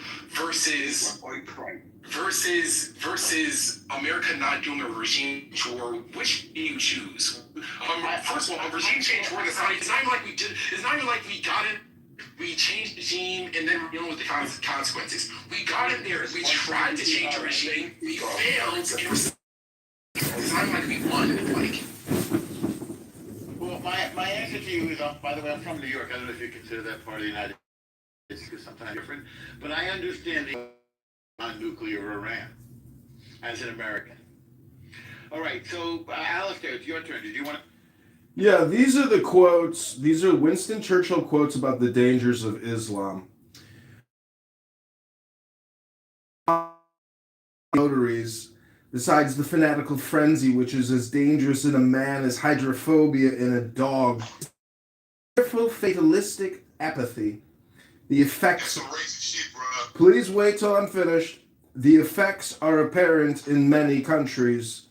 Improvident, slovenly systems of agriculture, sluggish methods of commerce, and insecurity of property exist wherever the followers of the prophet rule or live. Sensualism deprives this life of its grace and refinement, the next of its dignity and sanctity.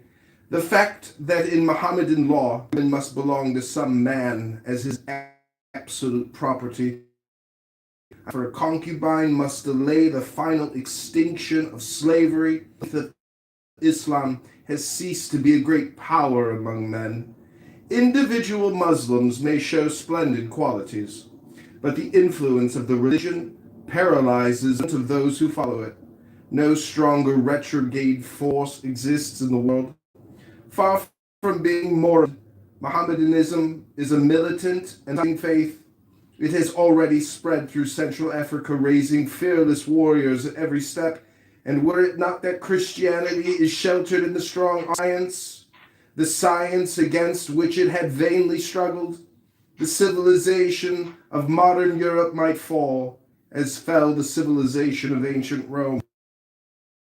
Okay, now check this out.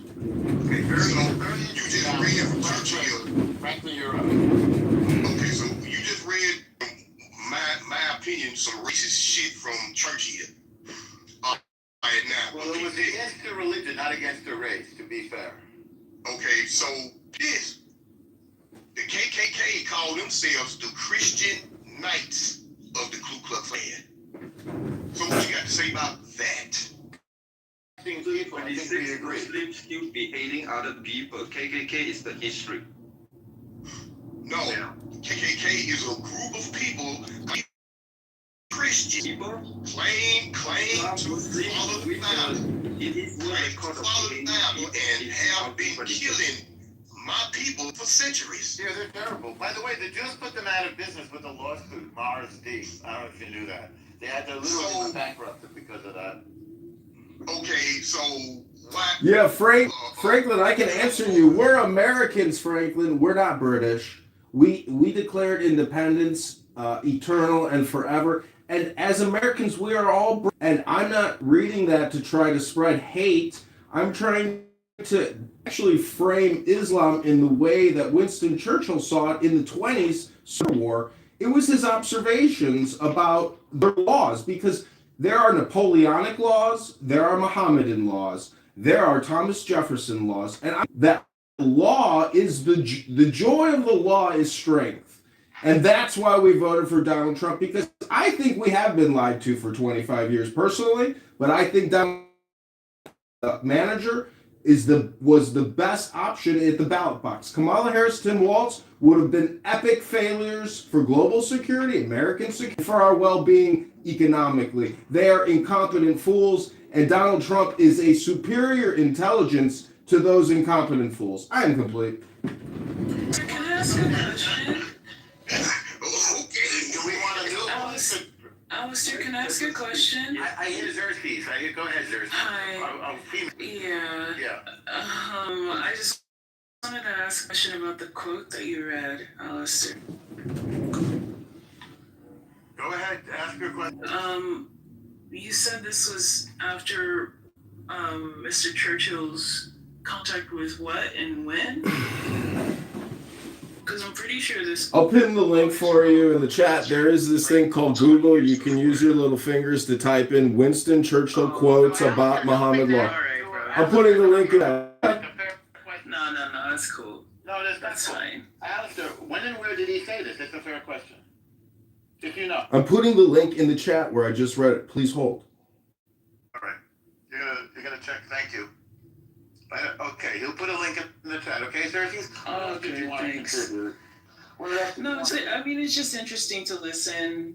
I try not to give my opinion so concretely on these kinds of things because I like to remark my privilege, right? Like, I am comfortable in my $3,000 townhouse in a great city where I rarely have trouble about, like, especially bombs.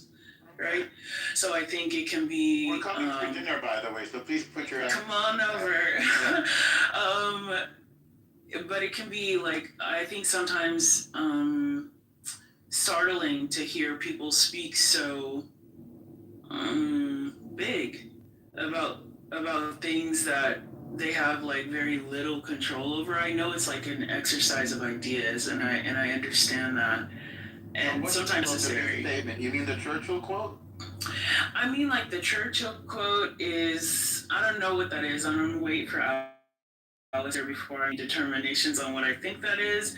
But, like, you know, like people like Dave who, you know, don't live where I live and maybe are under a different amount of pressure to think about these things versus, I can't remember what the woman's name was, meeting, very intense about the immediacy in which the United States should handle these things.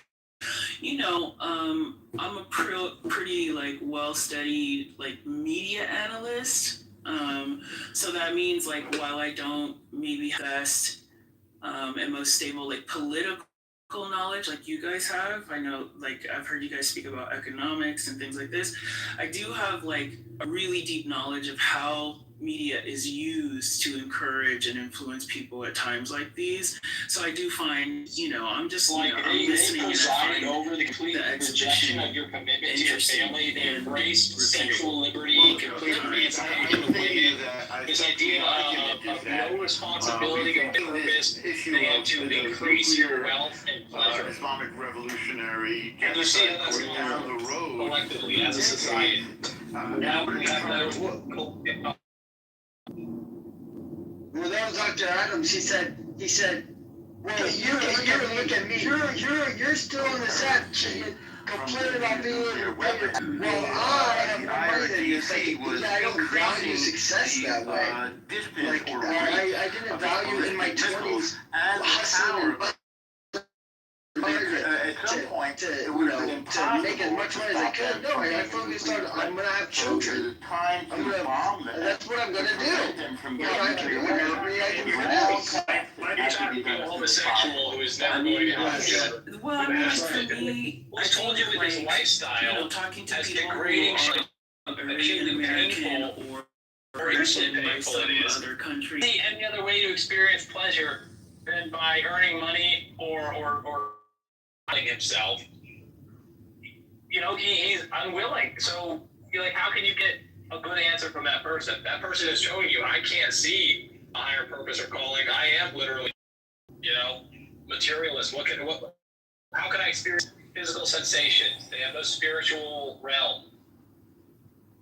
I think the thing that I found most striking was just one of the things I kept like emphasizing was that tough love is a last resort when you've already failed as a parent, where you've created such an entitled, no work ethic piece of shit that they just take.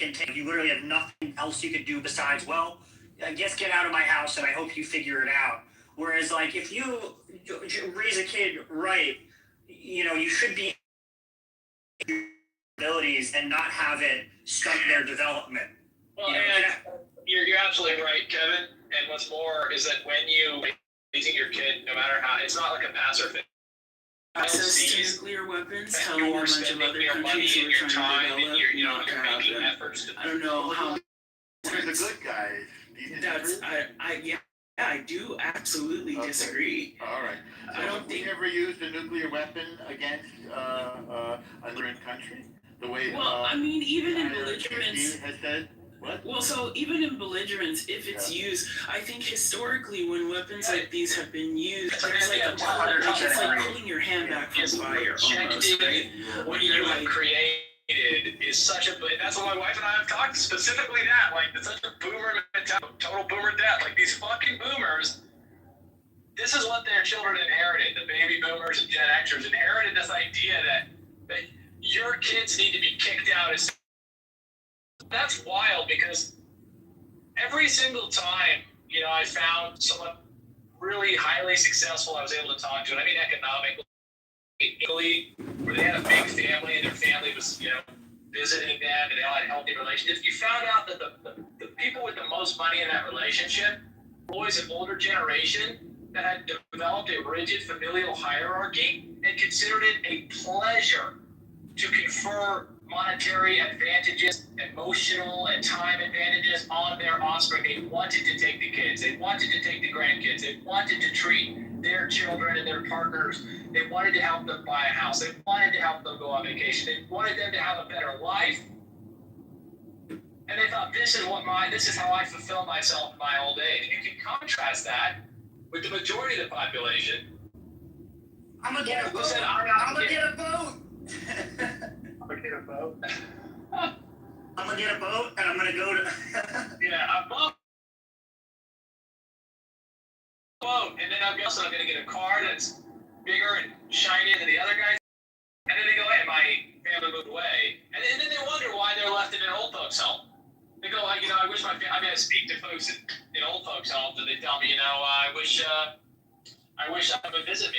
There's this horror story I have. I was at a old folks home, and there's a door that separates the assisted living.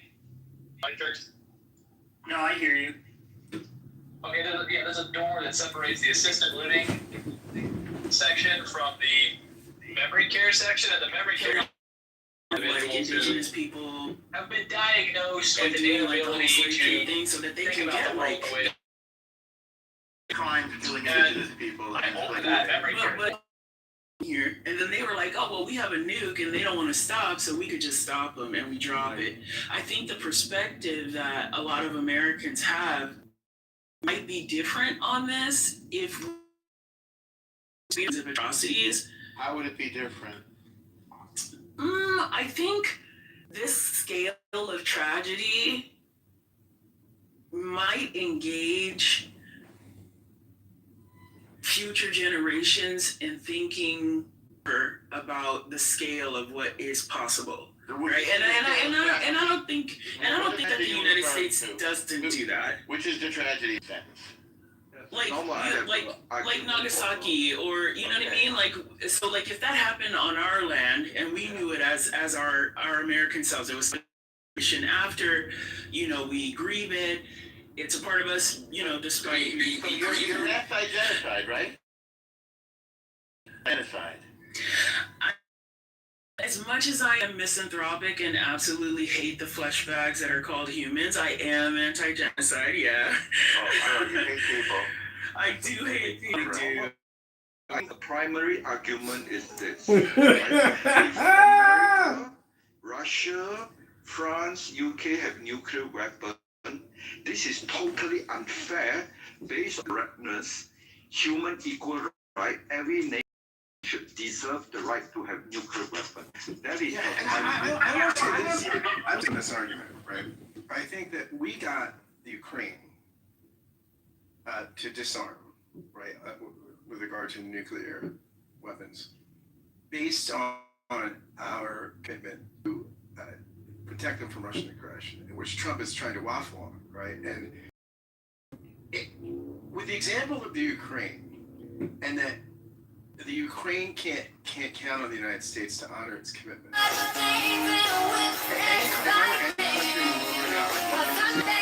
Because Ukraine would have been in a better position if they had nukes. And so I think, this is, if we want to proliferate, if nuclear are really a problem, proliferation is really a problem, then we've made a huge strategic mistake. And we've said basically the best thing for your security is not to try to get a nuke. Well, you're right, Scott. We're like, what, 20, we're like 30 plus years, right? It's been a while since Ukraine has given up the nukes, and that was a strategic flop on their part. And other countries aren't going to make that. Is fully aware that if you're not too big to fail, the only way to protect the United States is nukes. In terms of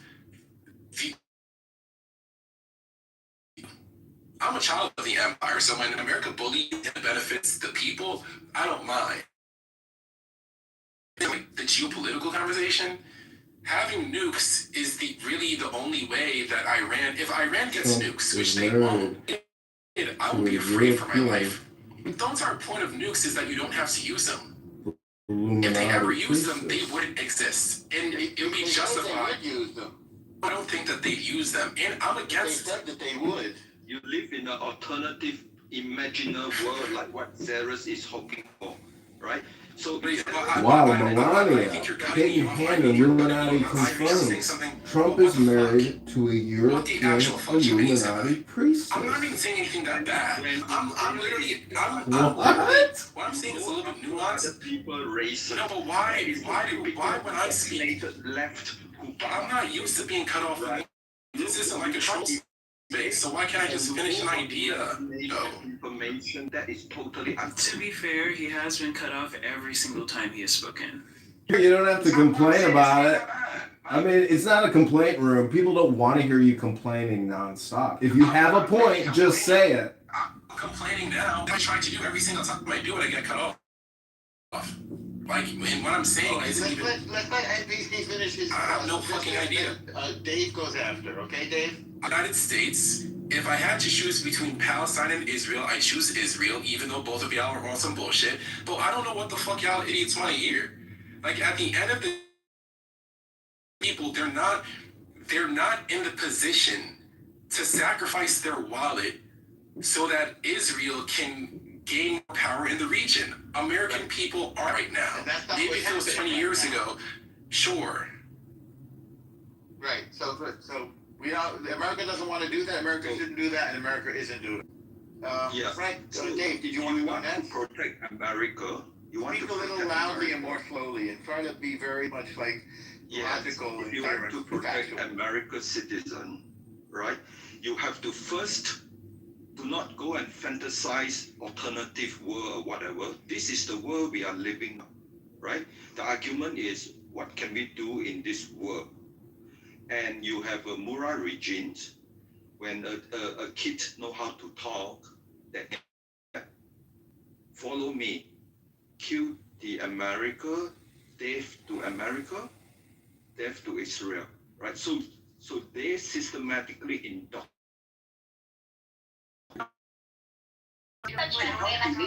How do you actually realize this, right? So you have to make sure it's happening. So they have to indoctrinate the West. We just can come up with imagination world. We just making progress, right? Since 47 years.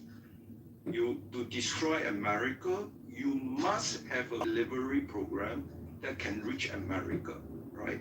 And then you must have enriched uranium. And during negotiation, they say we have 460 kilograms or 60%. This is all coming from them, but they are sinful. They know in order to achieve the goal of destroying America, they have to indoctrinate the American, right? And the Middle East put a lot of money to the university and all this thing, and in order to indoctrinate the America, to train the America to, when you argue, start thinking about very creative alternative world, and so that the truth will not be told to the America. Thank you. I don't know why it seems like you're attacking the parallel universe that I was describing to Elle. We were having a conversation about how I see things, right? In-hand Illuminati and this doesn't confirmed actually have Trump to is do married with to like European Illuminati necessarily priestess. being indoctrinated, not to want. Like, I don't know what this fantasy world you're talking about is. I come from a military family. Trust me, I know the spiel, all of the spiels, bro. I'm just saying. Actual facts, not imaginary. I understand that. I'm just saying. My entire perspective. There needs to be a time where cooler heads prevail, and the thing isn't for old world empires to knee jerk to like blood, right? Like, you think it's knee jerk? I mean, I absolutely think.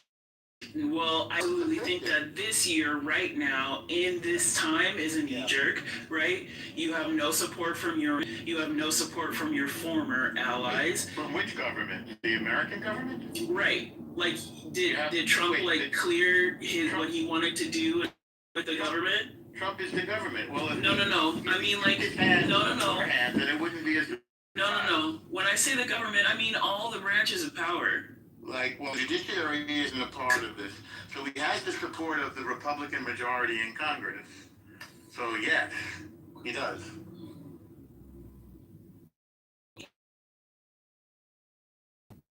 Of course it's legal. I mean, well, technically, the war, the reason why they're trying to judge I'm sorry, more than one person. they're trying to legalize it because they're trying to say that the war never ended. So ever since the hostage, in terms of legality, Trump can finesse the legality.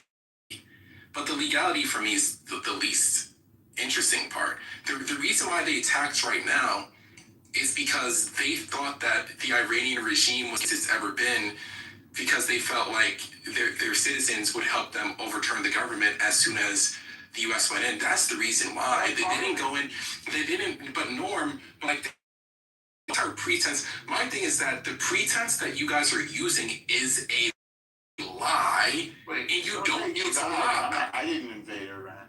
No. The pretense that you guys have been pushing in this room is a lie. Yeah, that's your projection. Unfortunately, that's just like your opinion, and a lot of people think that you are a lie. Everything you say is a lie. You're projecting. And PC, when Witkoff started the negotiations, the IRA said we have enough nuclear material for 11 bombs. So you're saying that the regime is lying too? Everybody's lying? No, but they didn't invade. What I'm saying is the reason why this happened in the way that this year, the reason why we overthrew the regime is because of nuclear weapons. That's the reason. No, it's not. Sure it is. Yeah. What's the problem? Well, NPC, I want to introduce. It's one of them, but it's not like they were rediscovering their nuclear program and we're like, you know what, enough's enough. This is the reason why we're gonna kill NPC, welcome to the world of politics. Hello, NPC. This is called reality politics, where all communication is either projection or politics, or it's spam, or it's hypnosis. Communication is what we're talking about here. Admit. What you're saying is just opinion. What we're saying is just opinion. I don't believe you can actually even tell us the difference between an opinion and a fact. We have communication. Marshall McLuhan thing. I want to talk about it. Yeah, go ahead. Bring up a point about the U.S. controlling or trying to control countries with weapon development. So we know Russia already have nuclear capability. Big time. And there was no argument when Russia invaded Ukraine for no fucking reason. We did shooting up a lot of motherfuckers, and then Trump even went and told the Ukrainian president, sit down, shut the fuck up, and sign this peace treaty, and let us come on in and take your resources. But because Iran ain't with that program, now all of a sudden it's a problem. See, the U.S. pick and choose who want to bully. Wait, what's the bullying? Which one is the bullying? Yeah, what's the bullying? The bullying is like, so they say that Iran has nuclear capability and they gonna turn it and use somebody. Iran says that too, by the way. Iran says that. Okay, that's fine. But they don't have it yet. Russia have it and then already invaded a country. And they ain't saying not one motherfucking word. So Russia and the U.S. ain't always. We told them not to do it. We told them was supplying.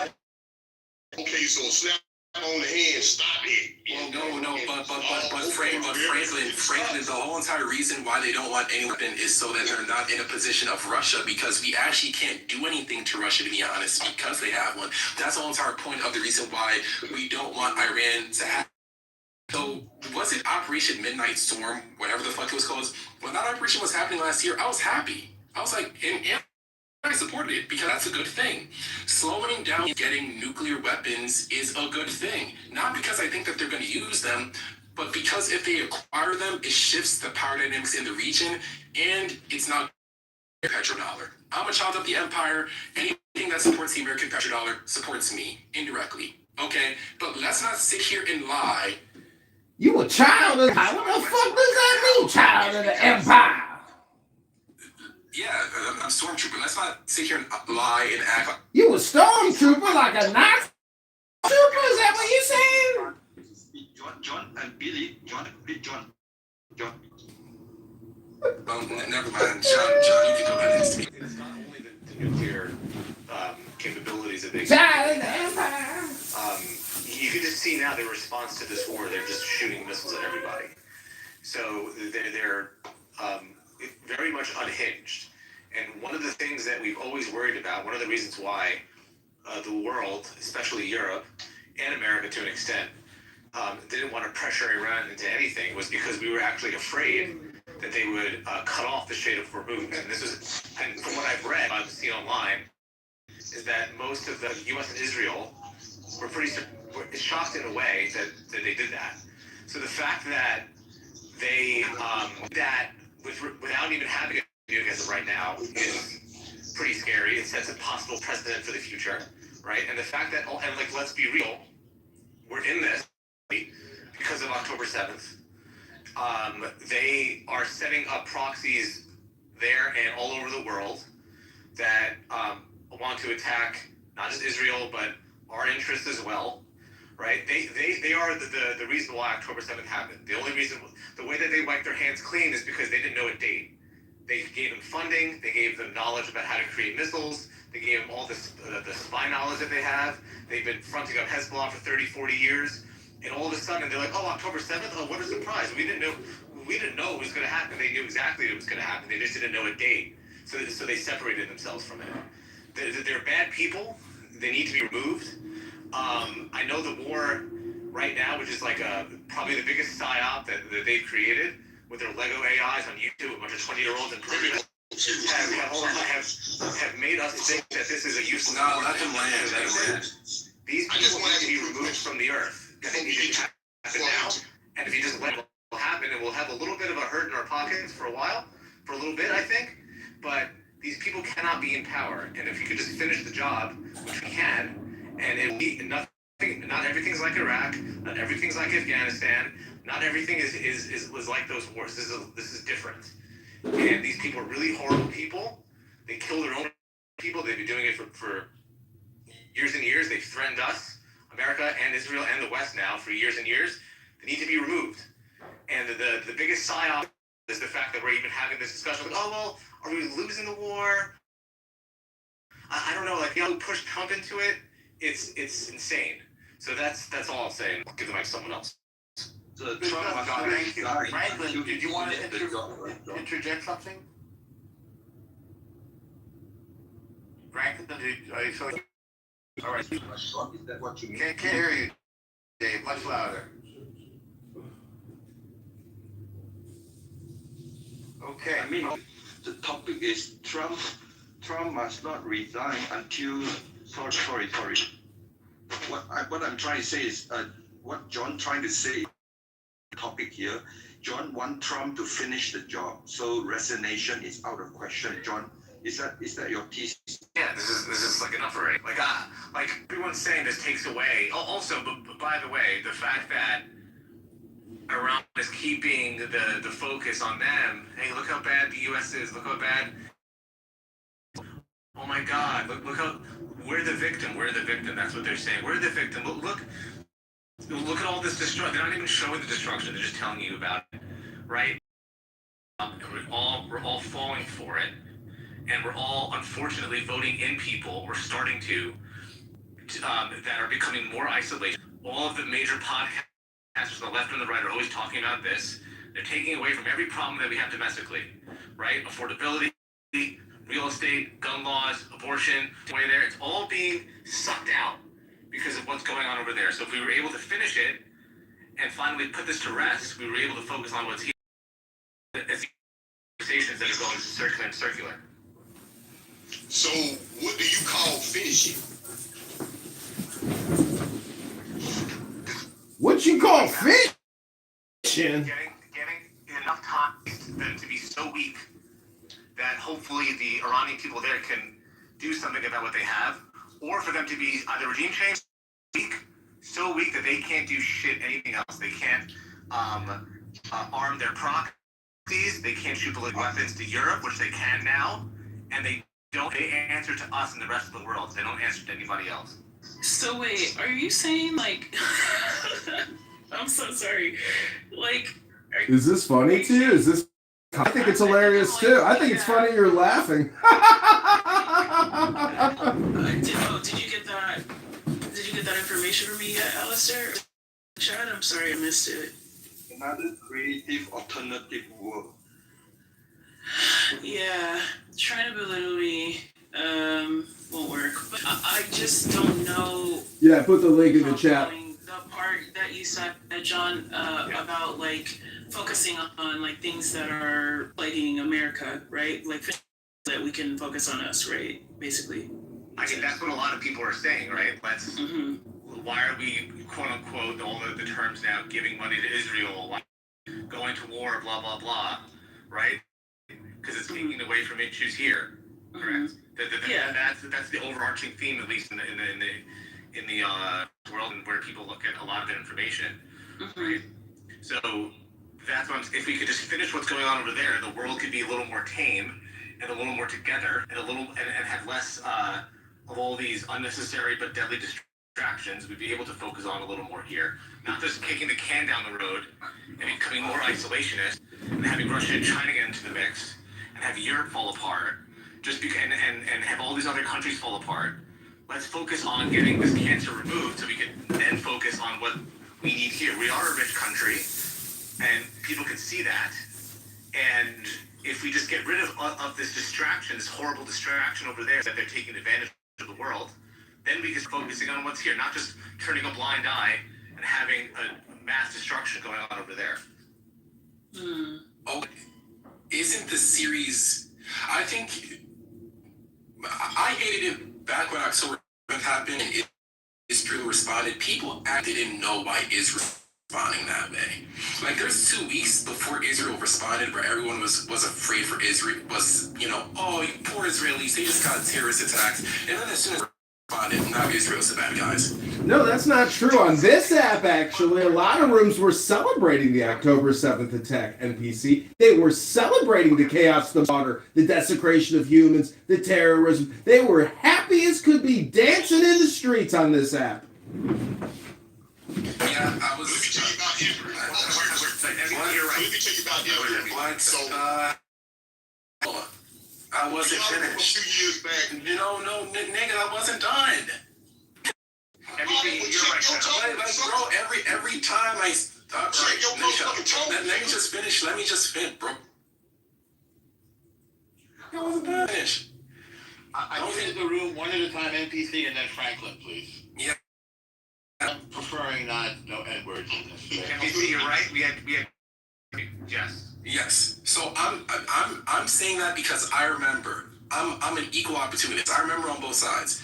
I think it's very incomplete to say everyone's afraid. If Iran sends missiles to another country, the only thing that they're hitting are U.S. bases.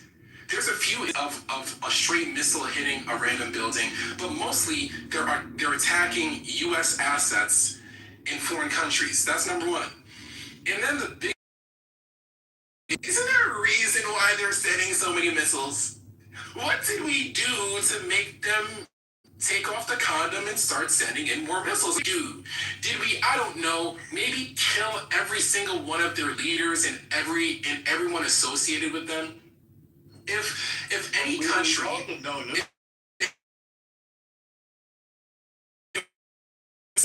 Let's be fair. If any country suffered even 1% of what Iran has suffered, nuclear war. If a bomb hit Trump and killed Trump and all of his cabinet, we'd be at. We tried to assassinate him. That is a good point. Yeah, I know. And if they got wounded, we'd be at nuclear war. Period. Well, not nuclear war. So then there's. Yes, we would. We've nuked people for less. No, we haven't. We only nuked people one time, and that was for genocide. For less. And the Japanese. We nuked Japan. No, we nuked Japan because we didn't feel like putting. sending our troops in. That's the reason why we need Japan. Because they're getting genocide across Asia. They wouldn't care. The government wouldn't care. The military. Okay, well, let me make this point right quick, y'all. America wouldn't care. Do y'all remember a few years back when Israel and was fighting over the Gaza Strip? Yeah. You mean Hamas? Yeah. Israel and Palestine was fighting over the Gaza Strip. Palestine is over in Samaria, and Gaza is Hamas. Whatever, but it was the Gaza Strip, so you know what I'm talking about. Well, you're talking about Hamas, the terror group. Okay. They showed footage on TV of children chucking rocks at tanks. Okay. They shouldn't do that. The Israel soldiers gun them children down. Right. Well, if you throw a rock at an armed man, what do you think is going to happen? What would you? Child. Yeah. Well, you mean to tell me if you throw a child. Wait, if you throw a rock at an armed man, what do you expect him to do? No, they didn't throw a rock at an armed man. Through the It was in the tanks. They showed them doing so when you killing a child because they jumped on the if you throw a rock at a soldier, what do you think is going to happen? I just gave you indoctrinate the children in Gaza. You were saying the whole of John was hyperbole. But you think they're going to take away their lollipop? Why? Based on the language, was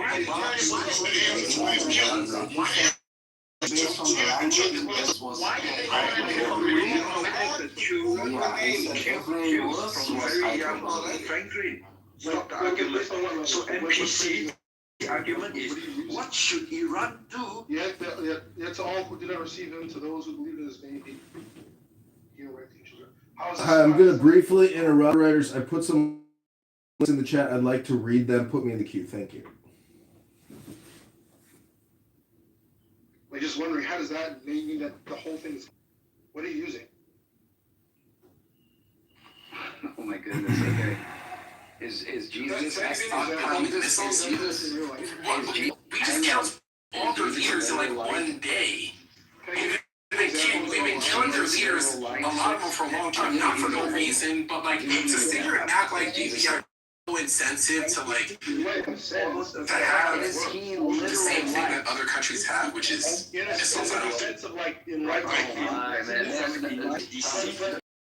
You can't say Jesus uses hyperbole one. Hi, moderators. Can I get a confirmation that I'll be put in a queue? Moderators, please. It's not Jesus speaking. This is of John, okay? Okay. We're not talking about Jesus right now. We're talking about... Okay, point of order, gentlemen. I'm asking to be acknowledged as if I'm speaking and can... Jesus, is he literally like...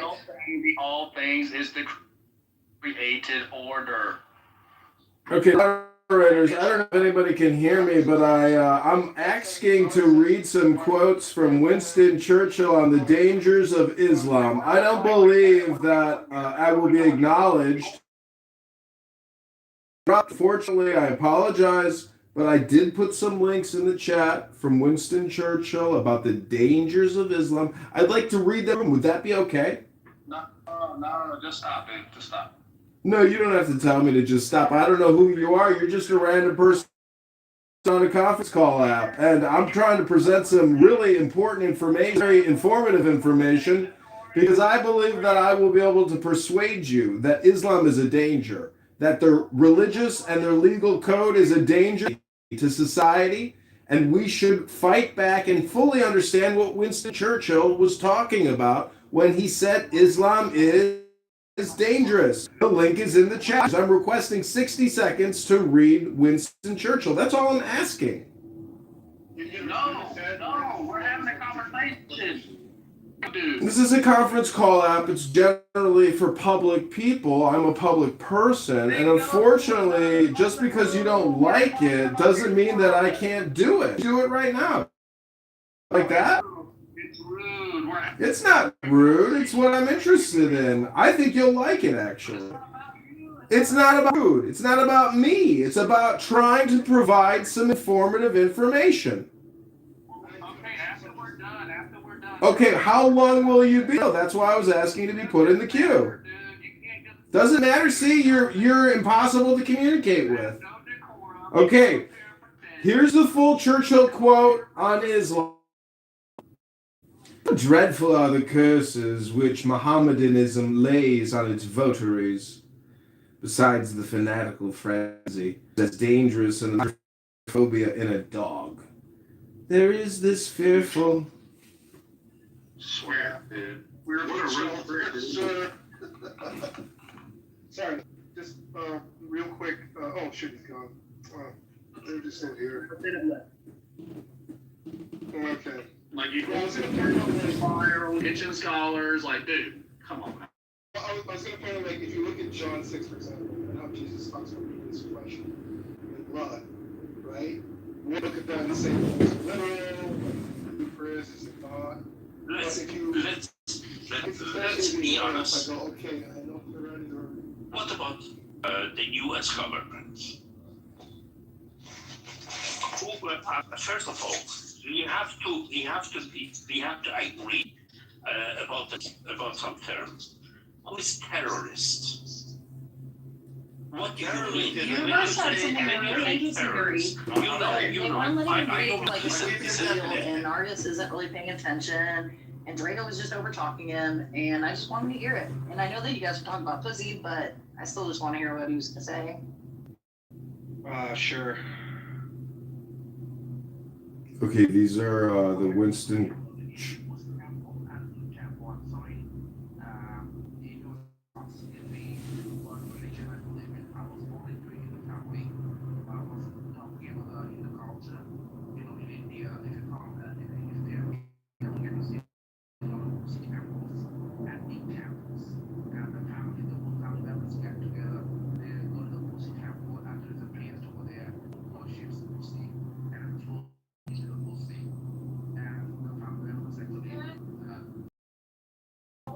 Holiday where they throw penis shaped thing. It's true. It's really true. I have a friend from India that like she explained to me the penis holiday. She was like, please, you're an American, never ever say this in front of other people. Like I'm definitely gonna repeat it the second that I get it to you. Thank you. They throw flowers on the badge. Yeah, and on the penis holiday they just worship the penis and basically you make the man like whatever he wants to eat and they do like They say I could destroy your civilization. I have the power. I know you have power. You can. But someone comes and says, Mazia, you are Iranian. I don't care about you. You are against the Iranian government. I don't care. I could destroy your civilization in a night. Okay, Mazia, there are many Iranian, freedom-loving Iranian all over the world, all Trump right now, right? So when Trump make that statement, they don't care because they know when Trump says civilization is the 1,400 year civilization behind the Murad regime.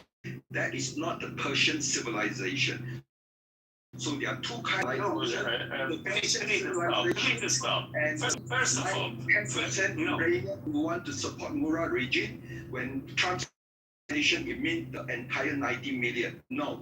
When Trump says civilization, it's a 10 million Iranian who are paid by the Murad regime. So you are a candidate for Donald Trump. You are trying to the stupid things that Donald Trump said. Are you a dictionary? Are you a dictionary of Donald Trump? Let's go one at a time. Dave, Shut up. Wait a second. Shut up.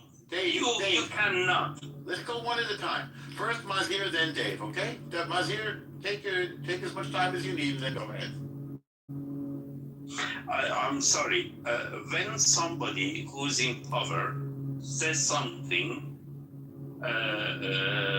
actually everything badly, screws everything, and then some people who love that person maybe stupid Donald Trump, some people come and try to fix the problem. No, Trump said that, but he is.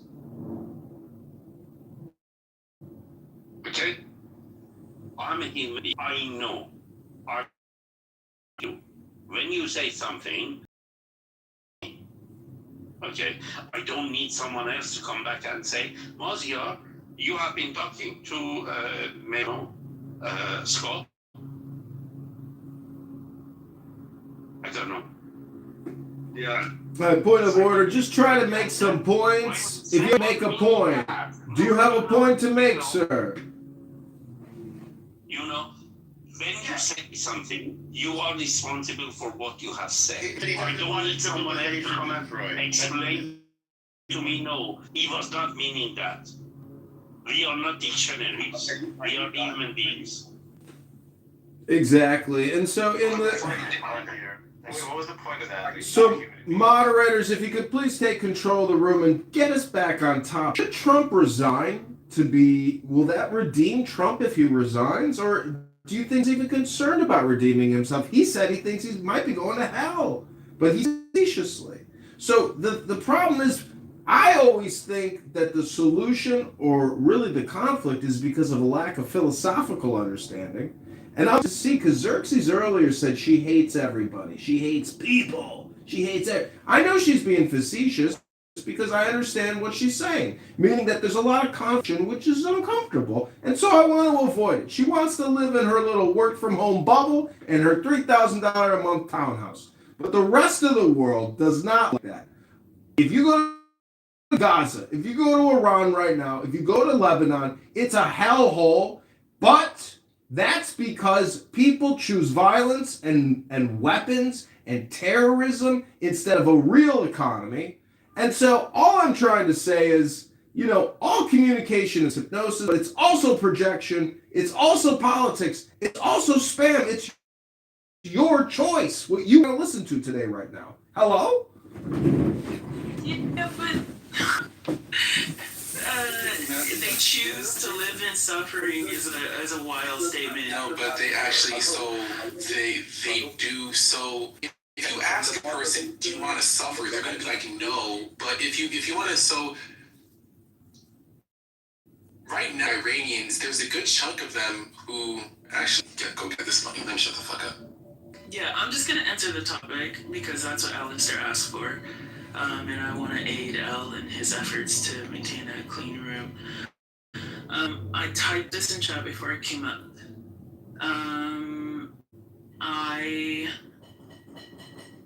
I don't think that it's too far gone for Trump to resign. I think it would be weakness in his legacy, which I know he's very concerned about, for mood or to peacefully leave for whatever reason other than death. I don't know. You don't let other people speak, please. Bro, do you have a problem? Because you live in the I've been incredibly receptive to listening to you through your accent. I've been patient enough to listen to what you had to say. So I'm gonna keep speaking and I'm gonna finish my point and you're gonna stay on mute. Dave, do me a favor. Just respond when she's done, okay? You can go next, all right? Yeah. So basically, to your point anyway, I just don't think that Trump is interested in redemption. I don't think he was ever in his life, to be honest, maybe from his dad, but certainly not from us lay people. And I don't think that it would be lucrative to his legacy or the intentions for, his future generations. Weak, which he's concerned about looking like in front of anyone. And I think it would further destabilize the position America currently has. Okay, see, look, I'm done. So basically, when we discuss, we can either discuss based on truth, based on statistical truth, or you attack based on one point, and then you disallow other people to go beyond one point. So that's your only chance to win the debate. So when you you say that I don't care about anything you say except when you say civilization, destruction.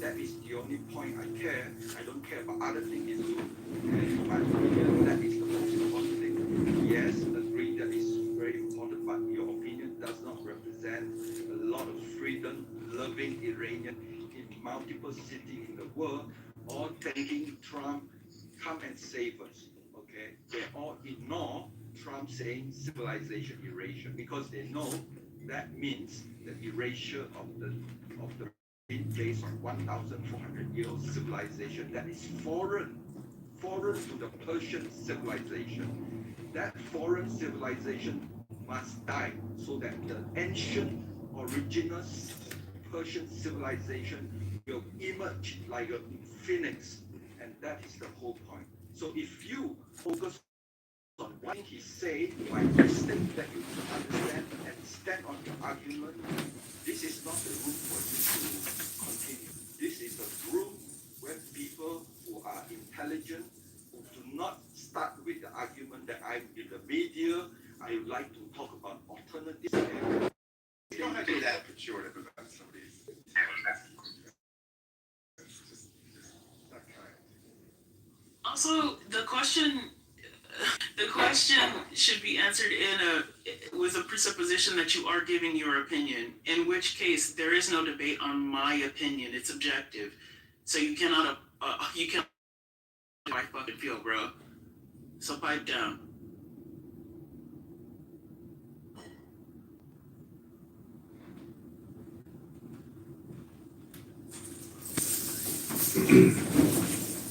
What do you mean people can't argue against you subjectively? The entire conversation is always subjective. This is obviously subjective, not objective.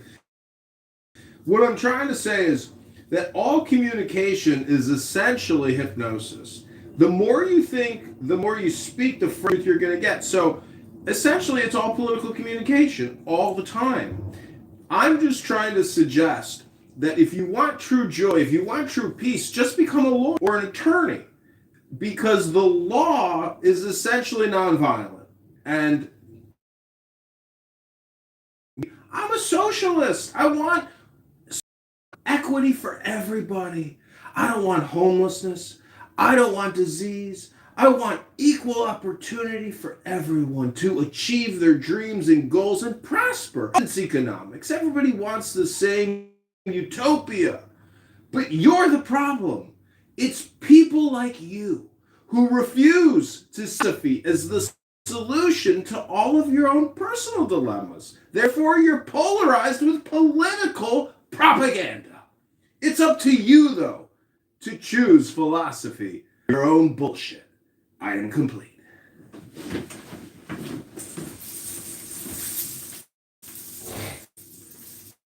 Facing here is 1933, right? We saw a Nazi regime coming up. Everybody stay silent. Peace, peace, peace. 1938, right? Signed the agreement. Okay, it will be peace. And the UK Prime Minister, look, I have the document. Peace, peace, peace. Okay, but then we end up World War II. And then a couple of years later, Winston Churchill wrote in his book, when you have a time, opportunity, and you say nothing without bloodshed. And then when you have a time to stop the war with some bloodshed, and you say, right? Till when you have absolutely no other option but completely subjugation with little hope of surviving, and then you fight. What Trump is doing right now is different from the last 7 presidents. The last 7 presidents all briefed by the CIA. This is the fact. Iran regime is so crazy. It has the end-time ideology. It would Hormuz, the Strait of Hormuz, and bring the whole world into chaos. What would you like to do? Every single one of the last 7 presidents, nothing, because they may lose the election. They would cause exactly what MP said. We are worried about our daily oil, gasoline price, blah, blah, blah, and everything. All single one of us has 0 bomb. as tiny little balls and do nothing. And they know from what Winston Churchill wrote, it said, how to prevent World War II. Until 2026, they come up one with a big ball against all the no courage president of the past, the last 7, and doing the right thing, irregardless of consequences, because the right thing to correct the mistake the French made in 1979 to escort Ayatollah to the Tehran. And President Trump. The history, and everyone here is living in political correctness, ideological, left-driven world, not to see the and ignore the history. That is the problem. Trump's approval rating with the Republican Party currently stands at 83.8%, real clear polling average. Fox News has him at 84. Quinnipiac has him at 89. Big Data Poll has him at 80. Economist YouGov has him at 82. CBS News has him at 88. This is again amongst Republicans. I don't understand the question. Should Trump? Why would he resign? He's popular amongst his party, the people that elected him. You can disagree with him or agree with him. That's fine. That's fine. You're right. I skimmed over the article that's posted at the top. It's insane. The article's insane. And somebody who obviously just doesn't like Trump and has an interact with him. That's fine. Again, we have every right to have the opinion. William S. Becker is an opinion contributor. But the entire premise of the article is, why would he resign? It's the people that voted for him. Xerxes just said that Trump is trying to rewrite history. Isn't history all the time right now? Even your very existence in this room is an experiment in history in the making. Link is to should Trump resign immediately? Will he redeem the soul of the nation? Hello?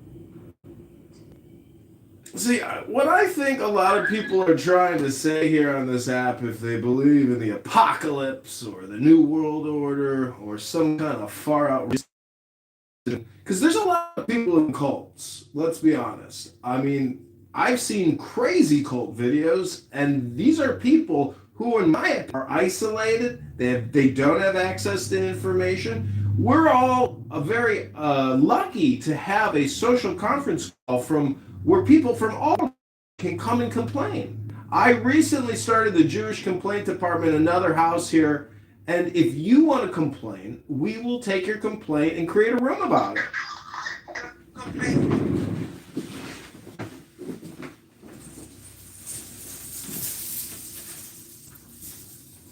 What is redemption anyway? What the fuck are you talking about? He's tweaking. Dude, he's tweaking really.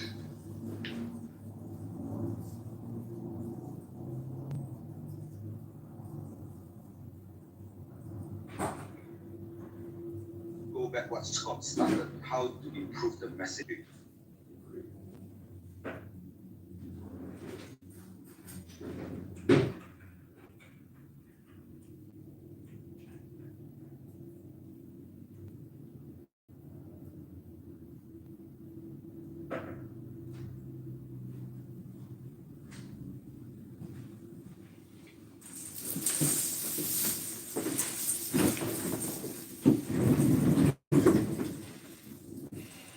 So if anybody knows Trump's personality, and you've even seen a biographic film about him and the 3 rules of his world-famous lawyer, Ray Cohen, you will understand if he implements the 3 rules, Trump can't be stopped.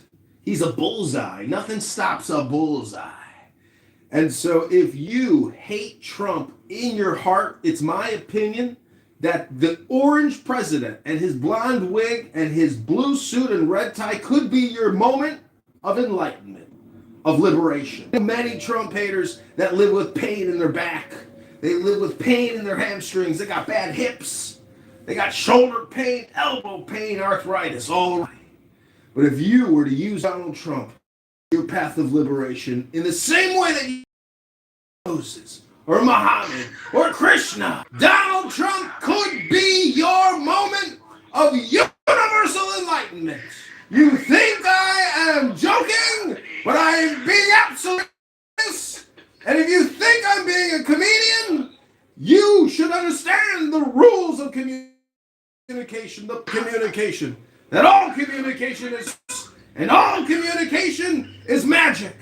All communication is politics. All communication is hypnosis. All communication is projection. And all communication is spam. And it's your choice to listen to me screaming into my phone on a conference call app. It is your choice right now to listen to me talking to you. You could hit the leave button right now, but you choose to listen to me. I am complete. I have landed my plane. Now do it all again in German. Yes, please. Sprechen Sie Deutsch?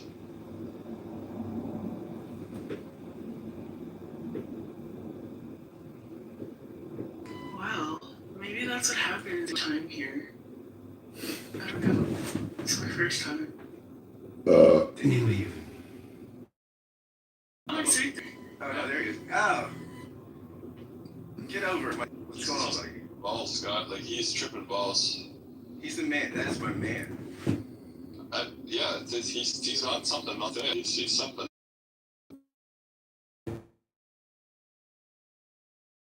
But, you know, I listen to a lot of psychonauts who, and, you know, Trump just signed this MDMA or this psychiatric,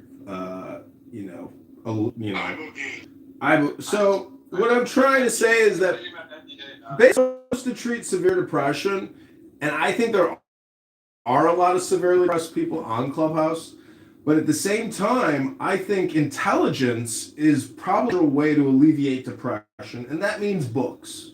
And in my PTR, I have a book, which is the Isis tablet, which is a hieroglyphic, ancient, or actually it's a copper bust plate. Anyways, it's just art. And so all I'm trying to say is be creative if, you know, your life is retrograde. It's not going so well. The problem with Islam today is that they're still living in 1655 or 1455. It's not 2026. And that's the danger, because when science and AI catches up with Islamic terrorism, the world has a very retrograde philosophy. If you're a woman and you analyze Mohammedan law and you realize you're just property and you're always tied to the hip to the man, and you want to be, not in Islam, baby. We own your ass. And that's why women have to endorse the war, because women hold up half the sky. You should accept personal responsibility for this war if you're a woman, and until I hear you accept personal responsibility, I don't believe a woman has ever accepted personal responsibility for a war, because this is a war against philosophy. And Islamic philosophy is terrorism, sexual dominance, and all kinds of other disgusting Mohammedan laws, which I'm not exactly sure about, because I am complete.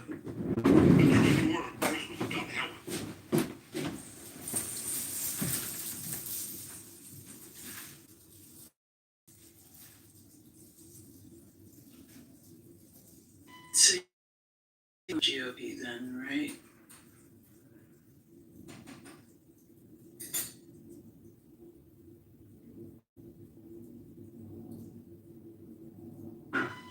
Yeah, Alice, women in the GOP. are you taking a break? Oh. Okay. Why do you feel like that? Trump is a rapist. In there. Well, you think he's a rapist. You think he's a pedophile? You think he's a cannibal? What planet do you live on, sir? Okay. This guy's like a lineup to it. Apparently, Jesus. No, these are things I hear on the app. My brain is like a recording box. I'm repeating back to you the I hear projected from this conference call app called Clownhouse, which sells all your data. Why don't we focus on one thing at a time? Okay, Billy Sunshine. All right. Listen for a minute. Okay, tell us where we're at, Billy Sunshine. Was it Trump who said pussy? You can do that when you're famous. Was it Trump who was found guilty of sexually aggressing on a woman? Was it Trump who had to pay off sins of women? Well, I went through the Epstein files, and you know who I saw in the Epstein files? I saw Bill Clinton in every single file having a good old time with Jeffrey Epstein. I didn't see Donald Trump having the best time with Jeff, but I did hear where Trump called the Miami PD and said, you got to take care of this fucking guy. He's a problem. Wait, you didn't see Trump having a good time with Jeffrey Epstein? No, I did. I'm being facetious. I'm being facetious. Can't tell the truth because they have. No, I think he's He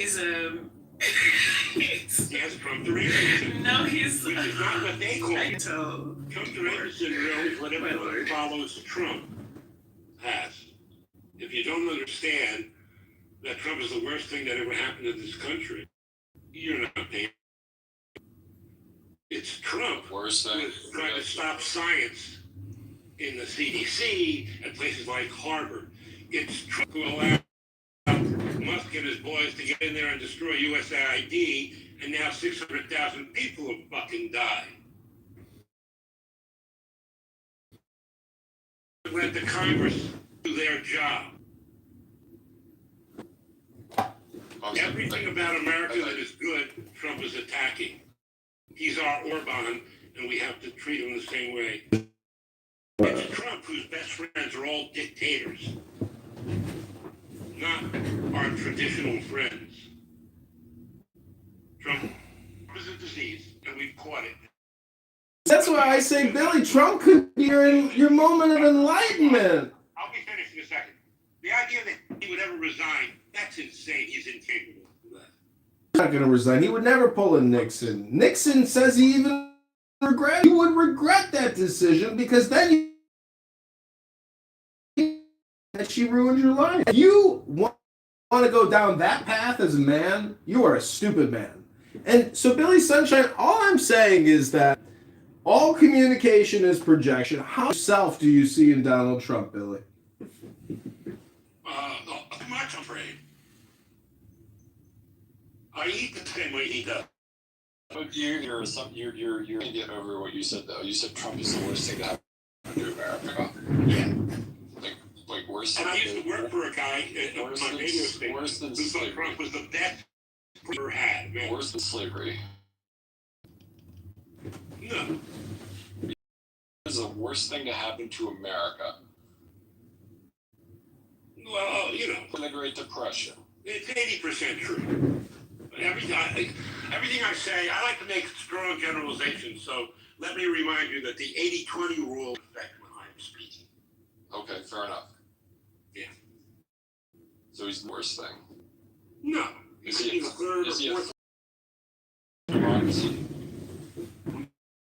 You answer that for me, Ben. Billy, why don't you just tell us if you were the president? Well, you need to start paying attention, my friend. Billy, what? You know, I got a great. You believe that he's a threat to democracy. The fucking movement. Billy, let's just clear this up once for all, Ben. Billy, if you were the president. Alistair, stop with the bumps and fucking breathe for Oh, go to the mirror and tell yourself that, Ben. Billy, what I'm saying is, President of the United States of America, Billy, what are your top 3 priorities, Dr. Billy? Thank you. So, Billy, is he really a threat to democracy? Not a threat to democracy.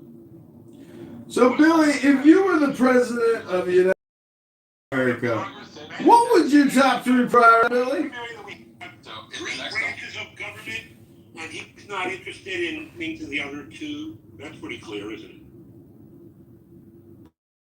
Do you think that during the next, either the midterms or the following presidential election, chance that we don't have an election as a direct result of Donald Trump? That's you're saying that he's that Donald Trump is going to find a way to postpone the election. He's going to say, he's going to have his bully boys come out and kill. I've got some new Trump derangement syndrome pills. Shut the fuck up. It's in the pharmacy section next to my attorney and lawyer. You should try to take a TDS pill sometime and reread the law, because your projection is insane. It's very low IQ. What world you live? Because lawyers, Supreme Court, Congress, you guys are delusional. You guys are having your own conversation. You're screaming into a conference call. Yeah, that's good for you. There you go. Leave. Go meditate.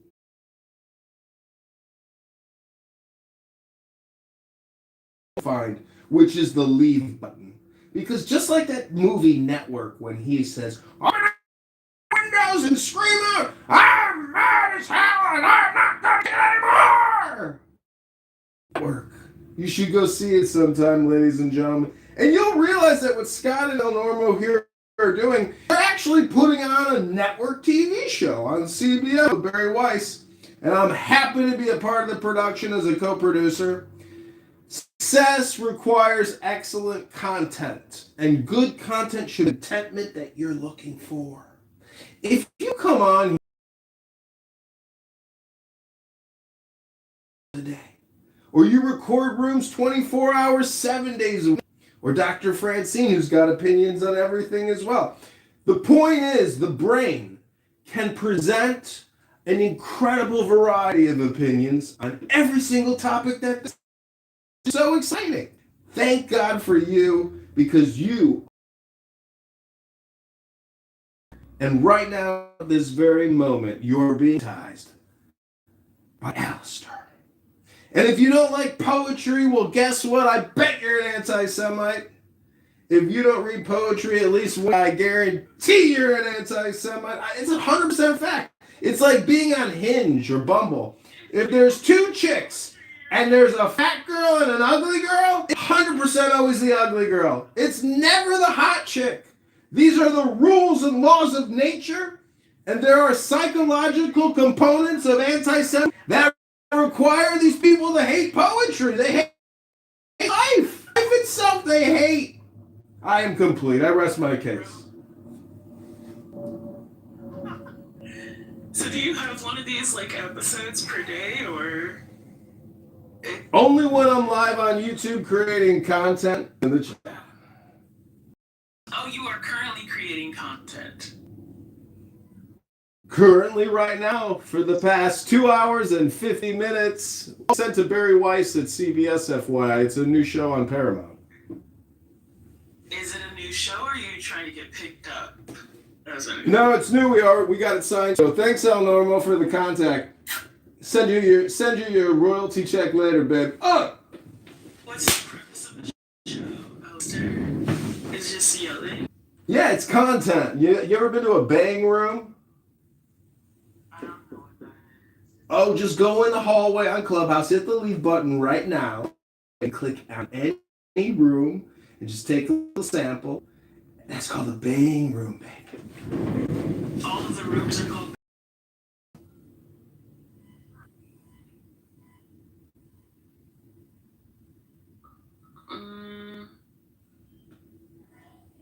I'm having a hard time believing it's pitched at all.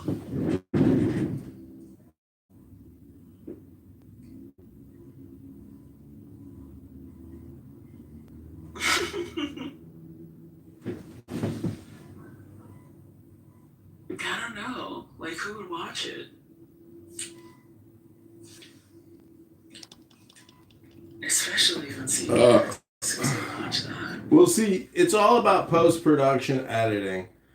And so, if in Seinfeld, a lot of people watched that and said, why would anybody want to watch that show? That show sucks. But Seinfeld has produced over $10 billion in revenue. how much you get paid per word in your life, I think we would find out that I probably get paid a lot more per word than you ever will. But I could be wrong. You want to be a part of the show? I'm already an entertainer. I'm good, thanks.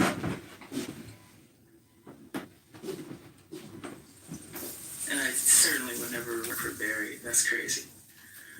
But, I mean, congratulations to you, I guess. Ride the wave while it exists.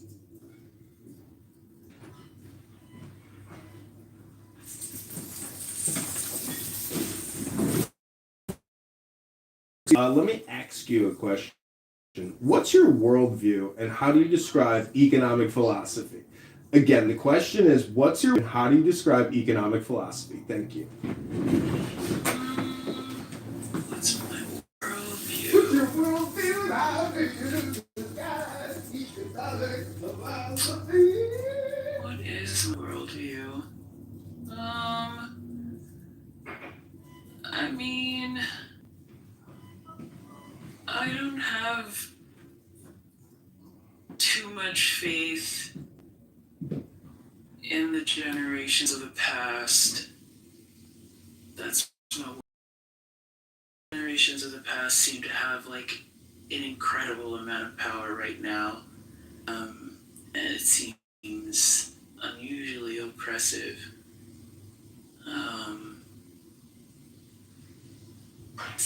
Like I said, Anthropic, so there's a disdain for humanity that I have, but it's just because,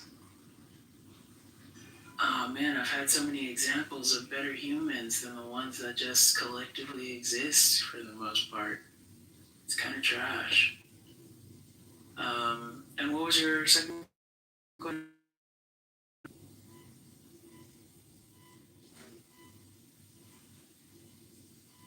Hey, Alistair. Economic what? All right, the next question is, what was the last book you read? Oh, Frankenstein. Yeah. What parts of yourself did you see in the monster and in the doctor? Do you associate more with the doctor or more with the monster? Well, I think I associate with both. I think my tenacity and drive is, the parts of Victor that I identify most with, and being thirst-driven with goals to like a crippling degree is something that's like pretty prevalent in my life. But I guess like because of my stature, I identify with the monster. At least in my younger years, there's a lot of othering that happens to people who are like atypical. So like I'm like a giant, I'm like a tall woman, right? And there are linear threads in the way that the townspeople treat. Excuse me, Dr. Monster, could you try to succinct? Time is limited. Nobody else is fucking talking. You want me to be succinct because you want to like yell again, or I can do that for you. I can just stop talking right now.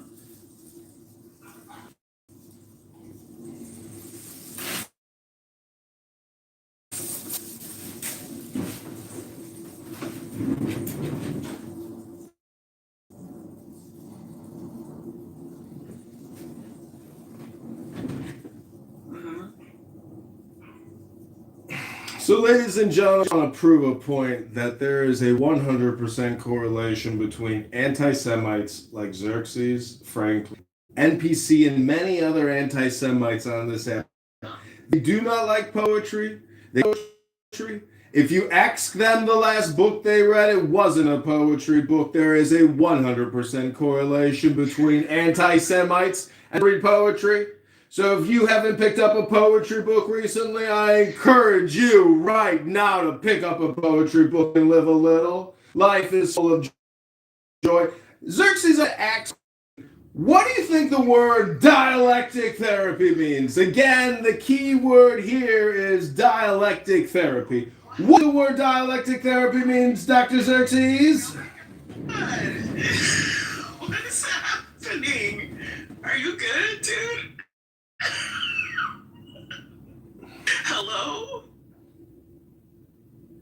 You just called me an anti-Semite and assumed that I didn't read poets happening.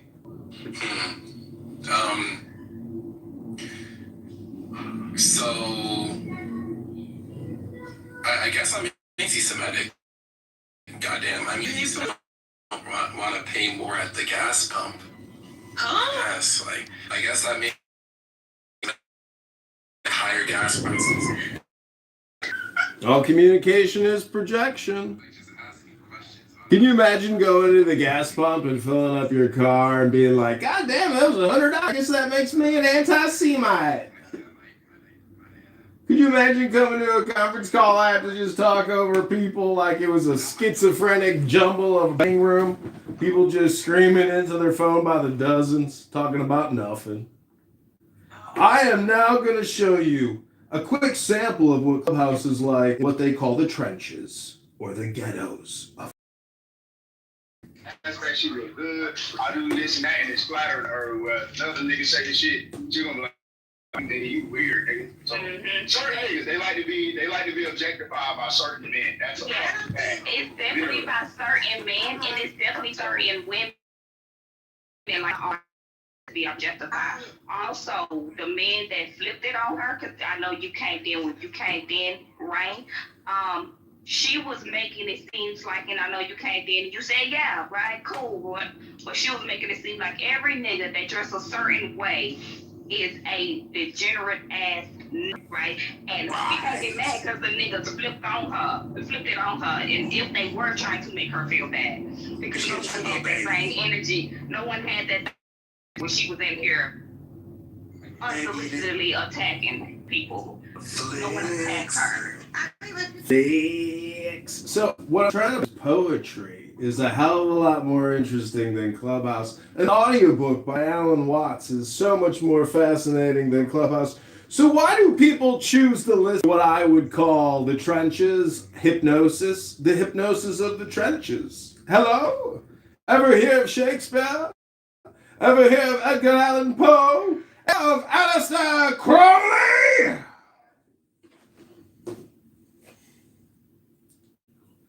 Laughing at him, he thinks he's funny.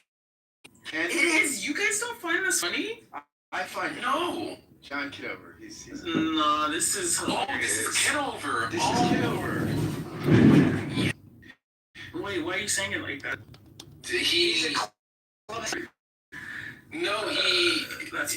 I think he's more of a Clubhouse historian. Okay. Because he records everything and he live streams rooms all the time. So he probably spends the most time in Clubhouse than anyone in his room. Oh my god. I got that from the 20 hours a day statement, and I was like, what has the time for that? But that's interesting. I guess maybe it'll be fruitful in hindsight for someone. Yeah, like let's say 10 years from now, you stop working from home and you actually decide to be somebody, right? I don't work from home, bro. Sure, it doesn't matter if you don't or not. It's just be the character. I'm working from home. So 15 years from now, you're a black woman. I'm assuming you're a black woman. That's your character. I am, yeah. You're Kamala. Your hair is Kamala, and you're running for. And John has a recording from you from today being an anti-Semite. So I think that's why, yeah. So he's the person who's recording you in the room when you think no one's recording. Yes, correct. The anonymous feature, for sure, but this is America, and right emoji Anon in the audience. It's in a recording studio in a different section of my house with about 20 phones pointed at it. So this entire 3 hours recorded, live streamed, and it's entertainment. And if you take me seriously and you don't think I'm funny, well then you don't know that you're part of a practical joke. This is the Bob Faggot Saget, You know, you're on Hidden Camera. That's the show I run. I produce it for various facilities in Hollywood.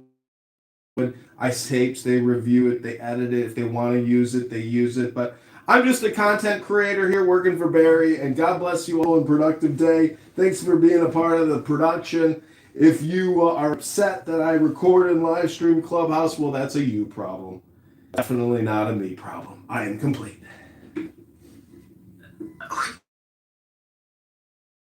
I mean, you know, so kinds, I suppose.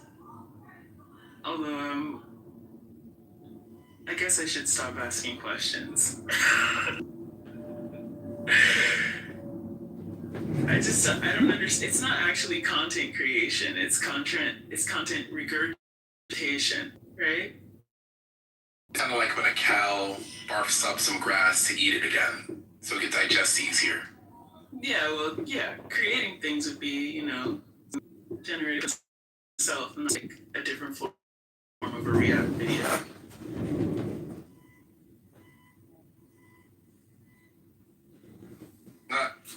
Well, you can boil down life into 4 primary components: cause and effect, and action, and reaction. Okay.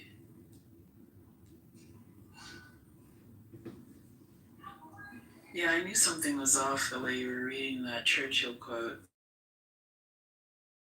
Reads Churchill verbatim in 2026 has mental health issues. Like, no one. What's funny about that is, Churchill was very popular even here in America. So to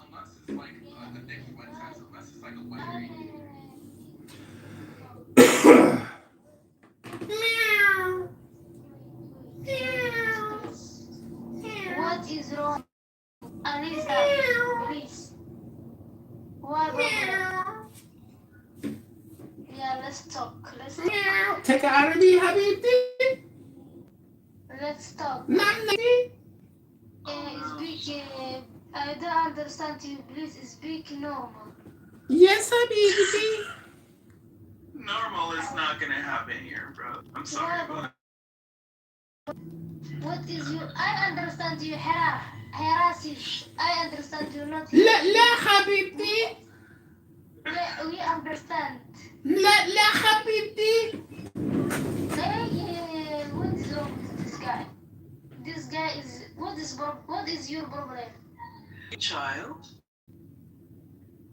I think this is Giant. This is Alissa. What is wrong with you? Well, it's clear that Alistair's a child. We're not talking. This is Giant. What's interesting is our Lord and Savior said, if you want to be saved, born again as a child. What does that mean? There you go. Then you're man. Be free. Yes. I want to also be free. Why only him? I want to. What? I'm not granting anyone freedom. It was just a term. You say you be free and I am not free. No, I don't know. What? Okay, sister. What is wrong with you? I don't know. So, it is also an ELS platform. English is a second language. If you improve your English language pronunciation skills, go to pronunciate.com right now. Are you looking to learn how to speak Native American English? Well, this is your big idea. This is a quote from the Native American Wisdom book. It goes a little something like this. My heart is filled with joy.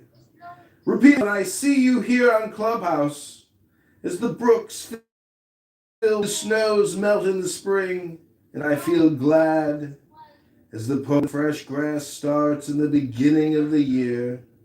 I heard of your coming when I was many sleeps away, and I made but few camps before I met you. I knew that you had come to do good to me and to my people. I looked for the benefits, which would last forever, and so my face shines with joy upon you. That was 10 Bears at Yamparika Comanche. That's Native American philosophy. Isn't that beautiful? Moderators, welcome back to Should Trump Resign to Be Redeemed? We haven't heard Scott do a Trump impression in this exciting room. Scott, take it away! Please take a break. Habib gets Scott to do a Trump impersonation to give us a new national address so I can clip it and put it on YouTube. Take it away, Scott!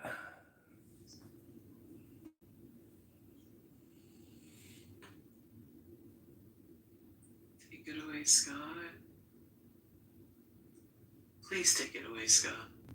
Hi, Tati.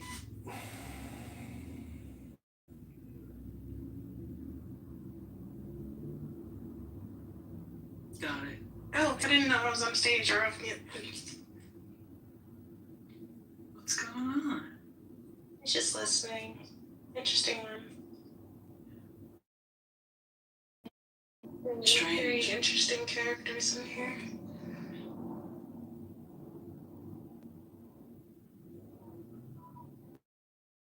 I looks like it's dramatic, so.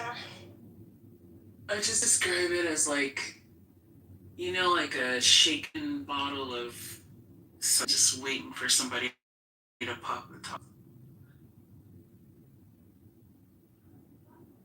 This room shows you the state of Clubhouse. It's over. Matt, why do you do that? Not that I have, you know, any dog in this fight. I will say one thing about the demise of Clubhouse. So I'm part of it. I mod in 2 rooms pretty regularly. I don't do pop-up rooms very often, but I mod in like 2 rooms. One's called the Critical Thinking Forum, which is mostly about politics and news. At 5 o'clock every day, EST. And we've gotten as many as like 1,200, 1,300 people in that room. And we're running for usually less than 2 hours. Our numbers are way down. And then I you know, to a few hundred at best. And I mod this with this guy Steve Appel on the weekends. These 2 rooms, Ask Uncle Steve and Ask the Atheist. And again, those rooms we've had as much as 1,000, 1,100 people come through in 3 hours, and we get nowhere near those numbers now. So I think we're in like a multi-stage decline. The first big decline was post-COVID. Right? That's when a lot of people fled the app. They got back to life, And then there's been some other. Now I think we're seeing like some of the last, bits of decline right now. It's one of the reasons why for this room, the Critical Thinking Forum with Twitch, because we're like, we need a backup plan for when the Clubhouse just pulls the beat. Which it seems like it could be at any time. Really? Like now that Clubhouse has started to monetize, I think that their shelf life is a lot longer than. So you think that the premium membership will kind of, there's enough people to sustain it? I don't see Clubhouse soon. And I think even without the premium memberships, it wouldn't have shut down. Because I think that we don't have. I don't think we have many people use this app across the world. Like they do a good job of siloing us, so we don't understand how big this app actually is. On the U.S. side, it's smaller than it was during the pandemic. Every single tech company overestimated the returns that they get from the pandemic. That's why there were tech layoffs. But Clubhouse is here to stay, most definitely. If it was gonna fail, it would have failed. The point we're gonna get rid of the app. Nah. So by monetizing, or do you mean like the subscription model that Scott's talking about? Okay. Both. So buying coins and also having a premium membership, to me, that should have came out a long time ago if we're looking at their own money for their own sake. But I don't think is as down bad as we cast it is. Just given the fact that I've seen thousands of people in rooms, but they're just from Brazil. They're just from Ecuador. I don't think we understand how big right now, and it's statistics right now are 10 million people worldwide. That's what you don't know about Clubhouse. No, I'm sorry. Okay, I'm sorry. It's 10 million weekly active users. Right. Wow. I have. Worldwide. I just got my K1. You know, from I'm an investor, a minor investor. Clubhouse, and the major investors just wrote to us and told us that Clubhouse has 30 months more without doing anything. Oh wow. Okay, so almost 3 years without needing to monetize, but it is trying to monetize now with all these tricks. You know, and it's never been focused in the States. I mean, maybe in the very beginning it was, but It's a British app. But Very perhaps. It is worldwide, and they're thinking. The other thing they wrote in my investor letter is that they are other places to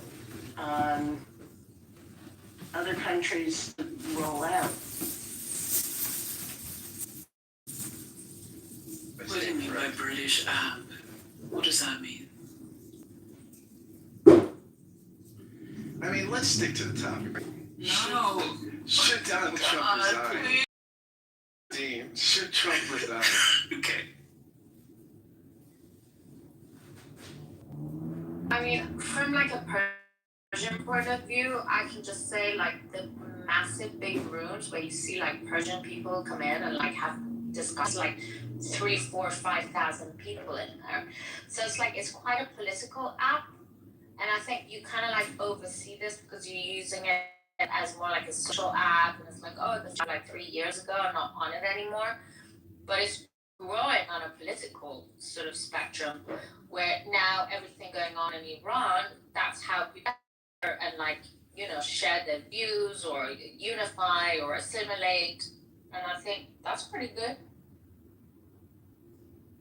Thank you, BB. That's in BB. I didn't know that. Yeah, I mean, you also have like big Chinese rooms. But the thing is, it's like we'll just see it as like a social app. But I think it's more like somehow it's very political for many people. Why are you giving me thumbs down? Because big Chinese rooms. Yeah, I've seen big Chinese rooms. What is the last time you've seen them, though? Well, I mean, I see more Persians right now, but okay, but like, so for instance, I think there's too many black rooms at the moment. Like, I stay away from those because it's like they're always discussing like women's hair and like how many people did you sleep with and trash outs and stuff. And I don't find that particularly like fruitful or like I'm not really interested in that. I don't know. As someone who's black and agrees. But at least there are some people. Hey, ma'am, do you know how to set the fuck up? What's going on? That's Seriously. what I'm saying. You're speaking and going on mute. You're speaking and going, like, what are you doing right now? Shut up. You're talking during people's. She was talking, you interrupted her. No, I'm gonna respond. She was talking first. Said a lot, stupid. So, I'll beat your ass. I'll beat.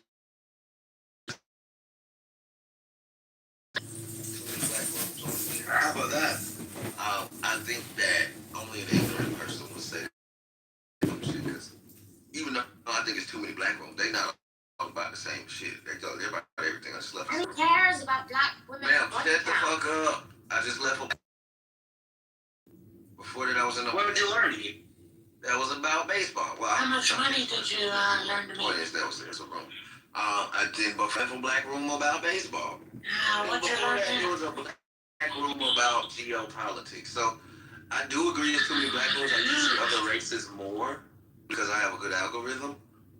But to say that it's all black people talking about hair, I mean, either you have a dumb algorithm because you're dumb, or you're gaslighted.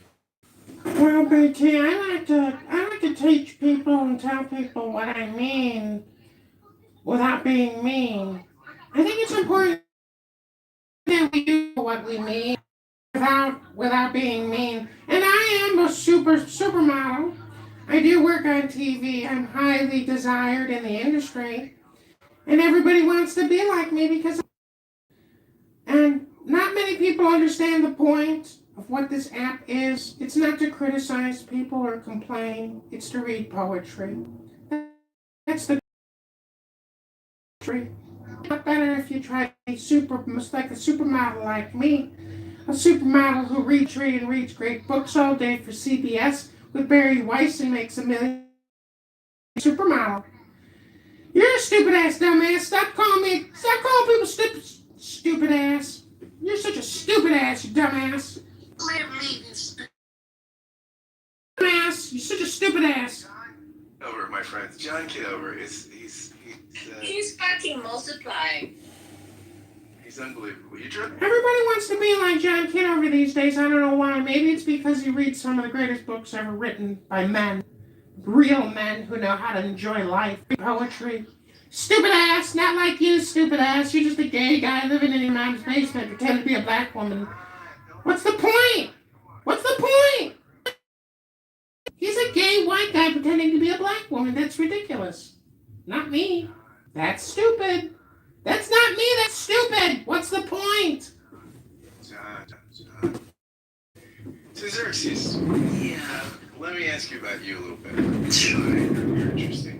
So what rooms do you hang out with? RPO. What I use apps like I don't know RPO. Oh, research purposes only. And it's a group of women. Yeah, sort of a dumb. Well, I mean, they're multiracial people in the room. They're from everywhere. They live everywhere. They're no IQ.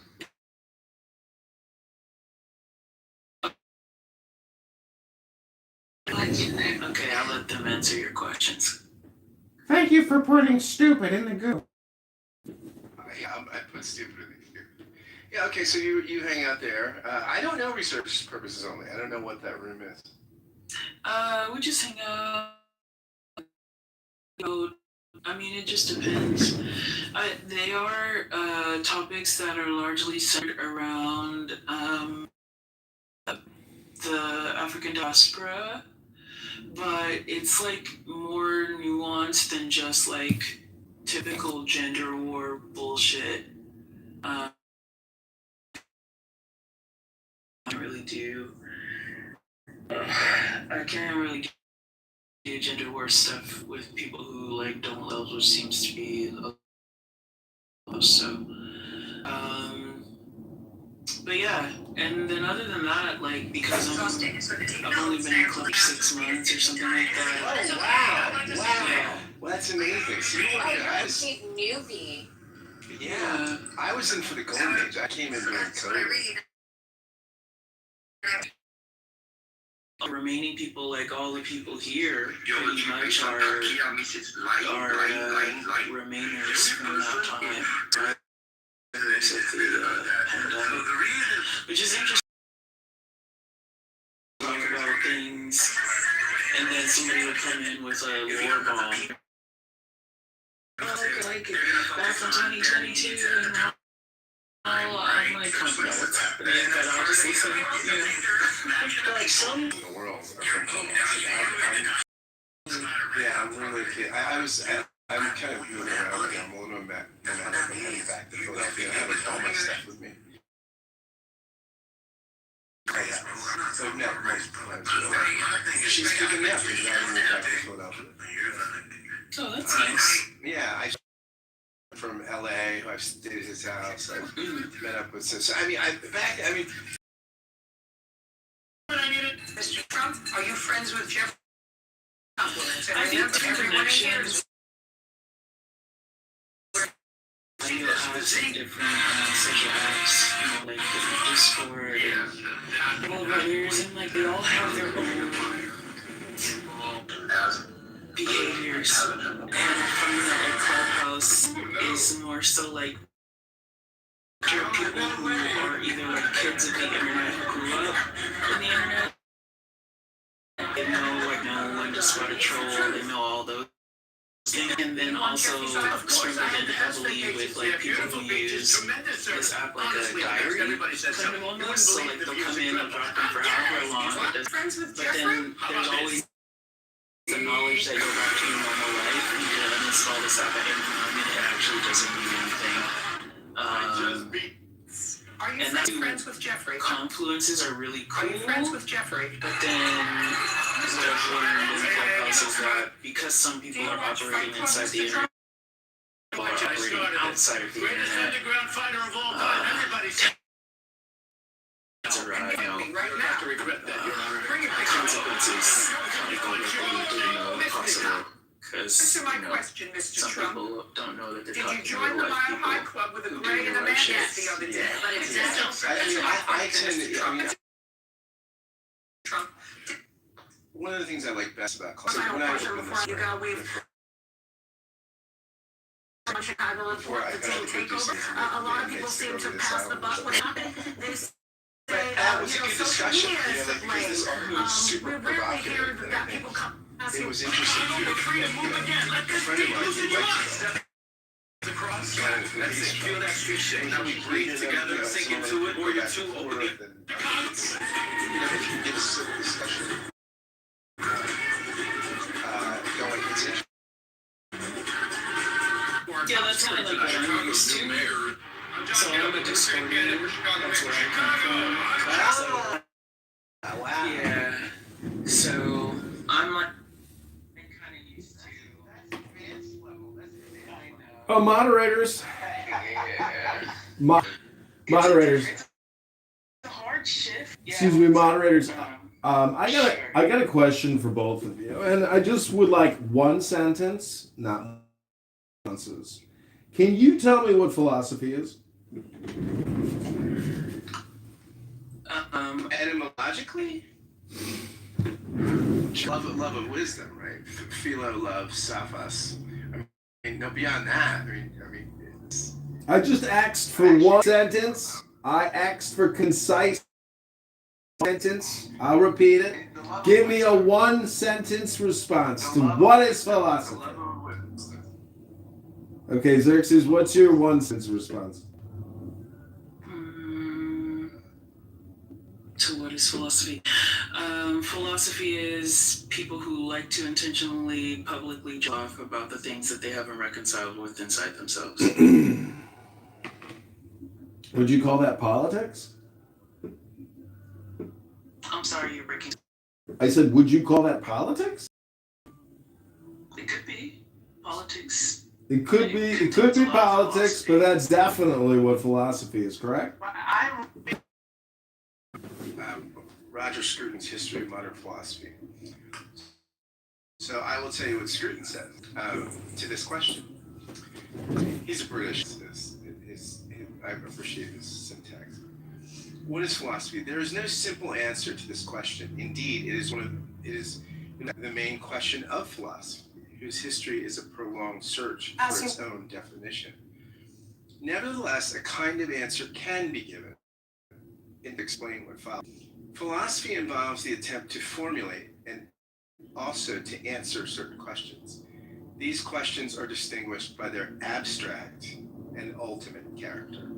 That's a great paragraph definition. It's a little longer than a sentence, but the whole abstraction and ultimacy, right? It abstracts things, right? Abstraction, you're asking, the part from the whole, and ultimacy, right? It's not asking about chili recipes or, how good was Buffy the Vampire Slayer when Angel left. It's asking ultimate questions, right? About the true, the good, and beautiful. Abstract and ultimate. Well, I think the question is basically what's in the books, meaning that an actuarial scientist, an accountant, a financial analyst can actually accurate picture of the situation, and then we should base the conversation based off of what's in the books, unless you think through your revelation, some reason, somehow, you can get around the bank's ledger. It's not going to happen. So, hello? Hello?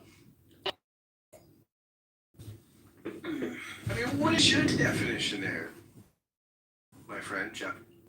Yeah, it's the same one with you, which is the pursuit of wisdom, the enjoyment of wisdom, the joy of wisdom, the joy of the law, because philosophy is not just wisdom, philosophy is also law. That's why I am a practicing attorney and lawyer trying to liberate my people. See, I think like what's interesting about his definition is the abstract. He fleshes that out because I do think you can love. I mean, I know that philosophy, the etymology is love of wisdom. It's part of why I answer that way. But on some level, you could love wisdom and not be that philosophical, right? You could define wisdom in a way that doesn't prefer the kind of abstract critical reflection that at least philosophy in the West does. I'm leaning on kind of a Western definition. If we looked at Eastern philosophy, that might be, it just would be a different conversation. Yeah. Well, I talked to my attorney while I'm preparing for an upcoming case, and she said, "What do you do all day long, John? Describe your day to me." And I said, "Well, I'm not exactly sure how to describe what it is that I do." And she said, "Do you read books?" I said, "Yes, I do read books." And so all a good poet and free from the hypnosis known as or about the fear of missing out.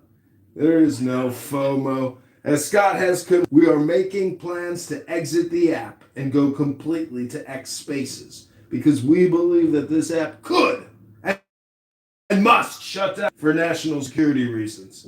His terrorism, his anti-Semitic death trap, which is brainwashing all these good people in Clubhouse to hate the innocent Jew. It's disgusting.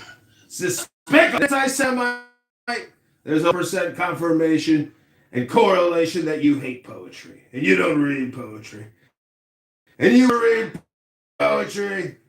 Pick up a book.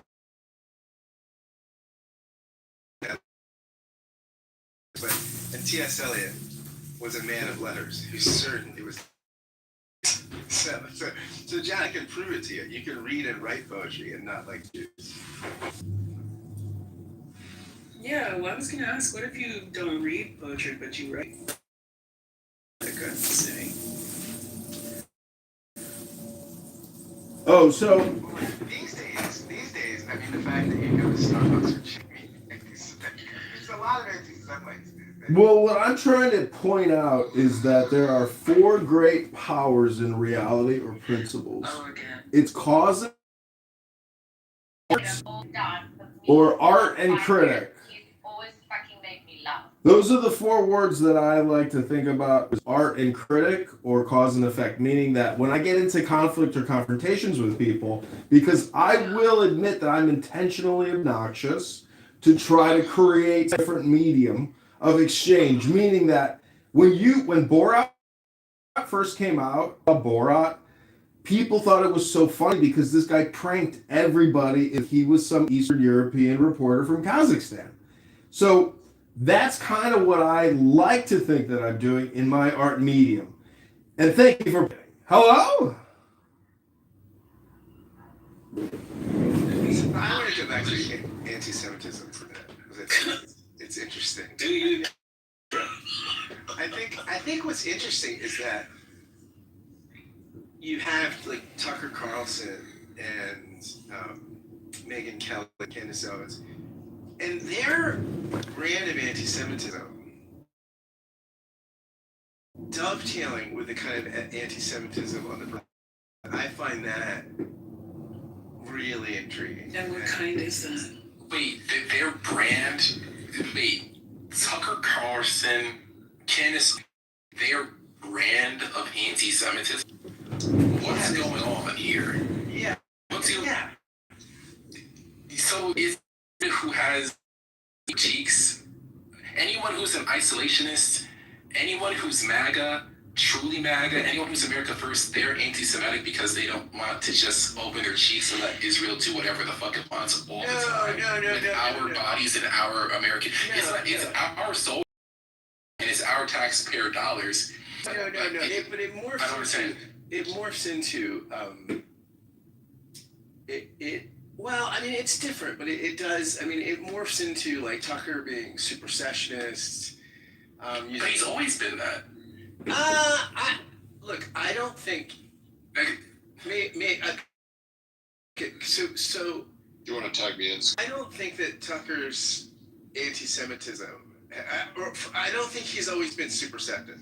And he also didn't always talk this theologically. He's really doing like traditional anti-Semitic Christian replacement theory, right? So it's not just Jews. That's what that means. So I think it's much better than you do. It's intriguing to me that he's. Ask you one final question before I let you go. Ben wanted to take the baton. Go ahead. Yeah, it's deconstructionism.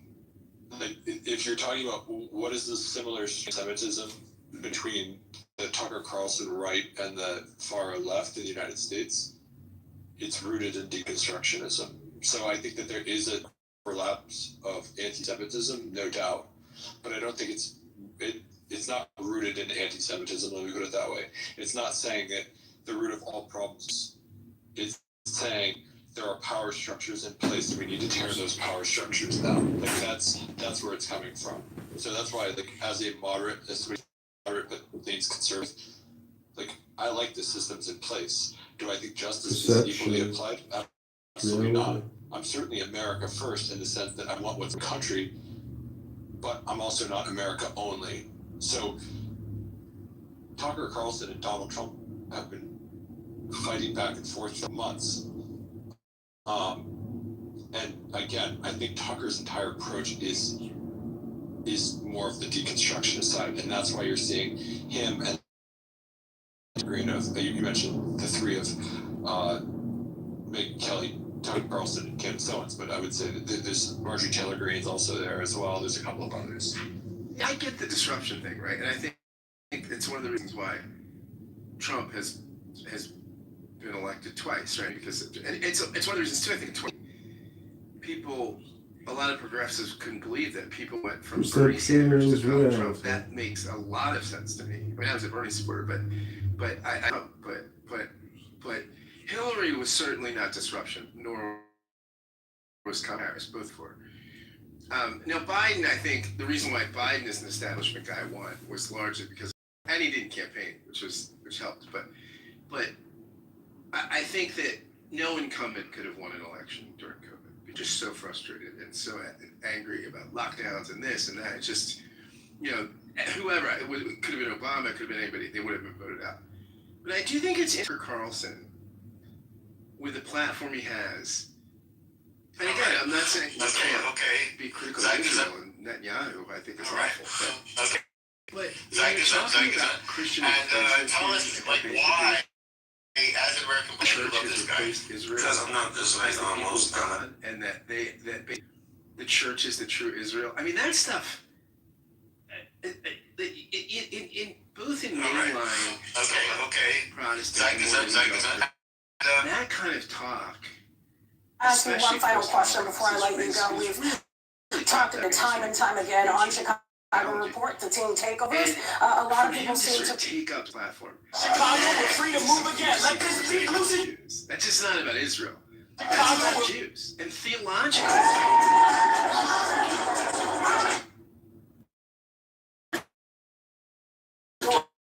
About the disruption? About the Chicago! I'm John Kitover, your libertarian being. So I think deconstruction side of things. I think it's rooted in deconstructionism. I do think. I mean, look, whenever you think of Trump, right? I mean, I think. Friends, the past couple weeks. I want to know, is that a strategy that you think has been deconstructor? Tucker's a deconstructor. Oh, okay. Is what separates Tucker, the Tucker strain of the right, and the far left strain from the moderate left and the moderate right. Say that Trump is an extreme figure, versus you can collectively freak max with everyone else. Consider him a deconstruction. He's not trying to deconstruct the system. He's pissed and bloviates about it. that's fine. But like, he's not doing anything to really truly undermine the system in the way that Tucker Carlson, or again, you're looking at people. The South Korean Asian, and I think there's some Koreans because they're so hardworking, It's not the so resilient, and their Samsung cell phones. They're the number one competitor and manufacturer even before Apple. None of that could have been achieved without the robotic, mindless slavery of over 40 million Americans endlessly picking their fingers through little metallic wires to connect circuit boards in front of our with the faces. internet. I think what you're implying that even the New Testament doesn't take, right? About Now we gotta go some and save hundreds of Liberty Mutual. Covenant with Jews is in where's the with the New Testament, but when you basically go beyond the New Testament, basement theory, that's you've got an issue with Jews. You've got issues with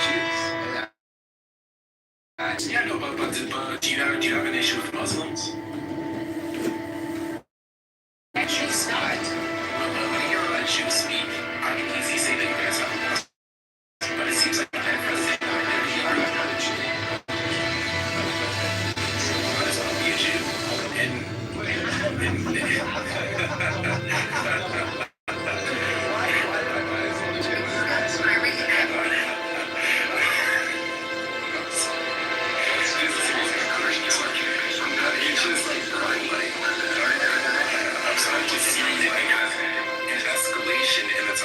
That we're using when people are giving valid critiques.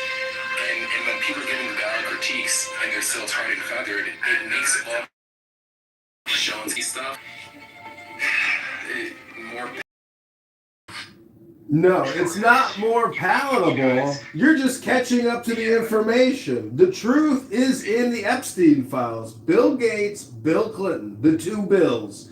And you know what? They had a good time with Jeffrey. I seen all the photos. I seen the tranche of videos. All the naked women, all the hot tubs, and Ghislaine Maxwell is making speeches at the United Nations Times. Well, clearly we have traitors in our midst.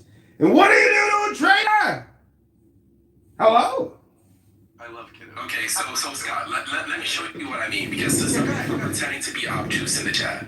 So when Kanye West says slavery was a choice, he says the worst things when he says, what the fuck, who's that? George Bush doesn't care about black people. Kanye West has gone after every single ethnicity, and at the same time, who's known to be clinically diagnosed crazy person, right? This person gets, when you look at all the stereotypes, all of the tropes were going this, and then you see them banning. When it comes to one person being racist, you can be racist against one group all you want. They're not going to get. Who's banned from a country because they're racist against any of that? Banned from like that's like where it becomes like okay, and then it becomes all right. If you criticize them, you're going to be lumped in with Hitler. So then it becomes okay. We can't even speak about you. So then it becomes all right. Like when it comes to all being super powerful, having the right friends in the right places, being very, very strong lobby, being really good at statecraft, controlling countries from inside. Like when you look at all the things, like, how are people? That's a great question, NPC. We've got Abby in the audience, an APAC Democrat lawyer. Come on up, Abby, and tell us what you got, Abby.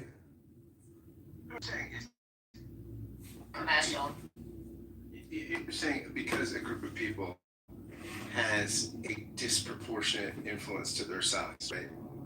The others have a disproportionate, like a Nobel Prizes and all these things. I mean, it's a group that's only 15 million people, and yeah, it has strategic through success and other things have been able to be effective at advocating for their interests. I mean, I think that's not a conspiracy.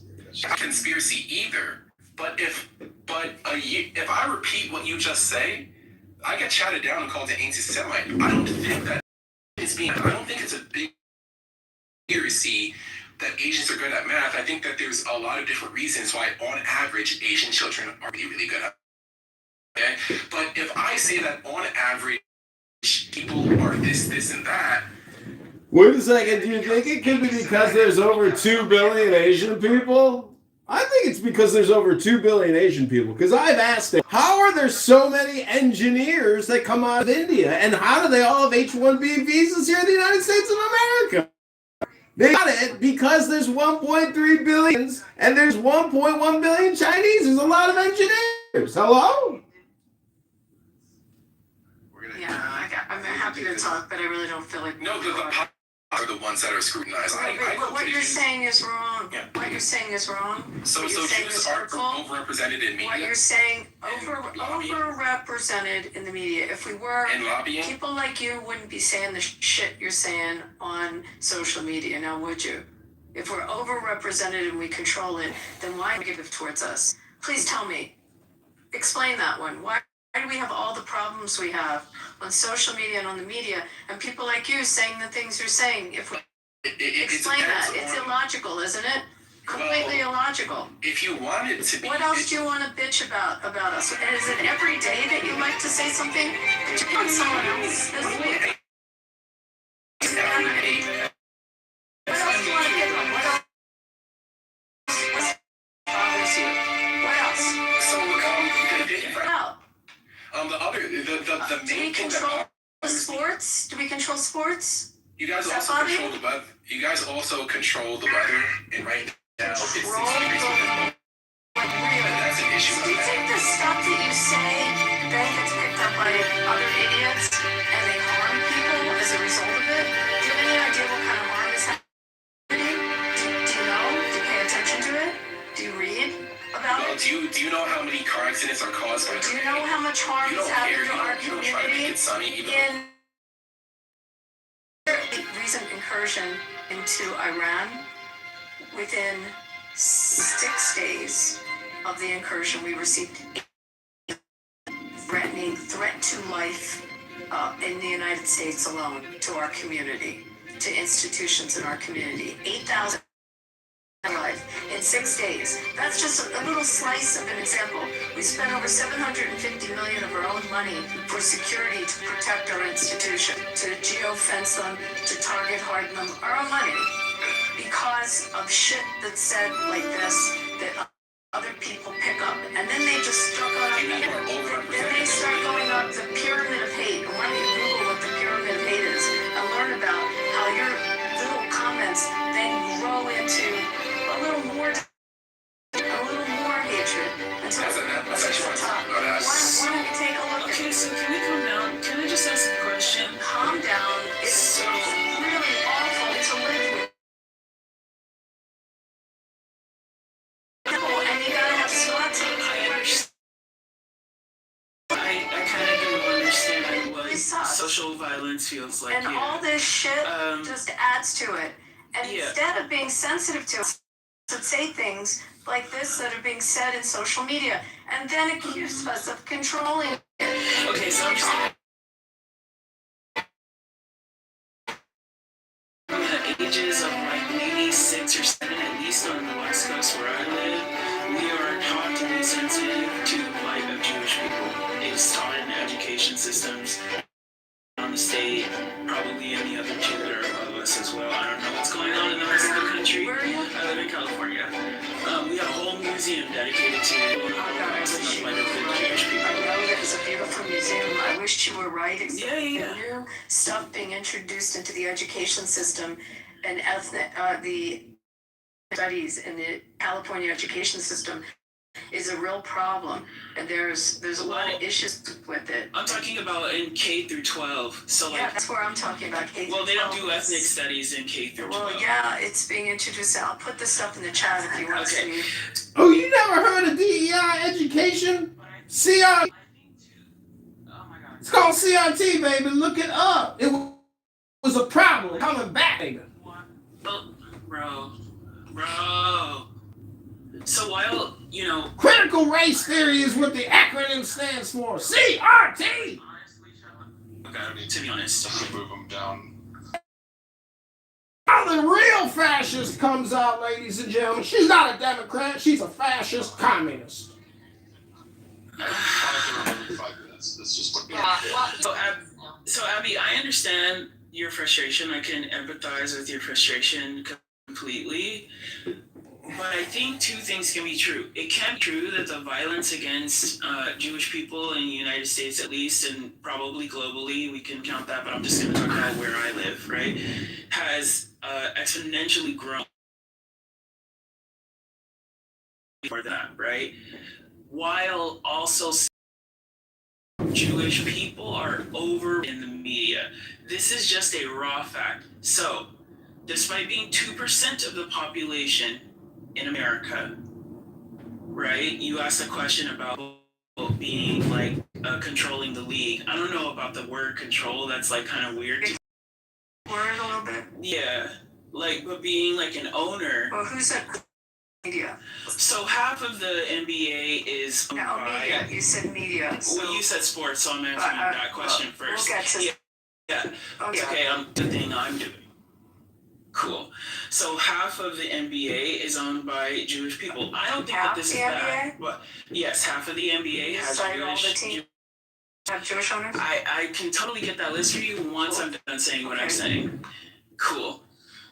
I think like 30% of the NFL has Jewish descent. I don't think that these things are bad. Like people want to collectively share in what the American dream can be. That does mean creating teams. It does mean producing media.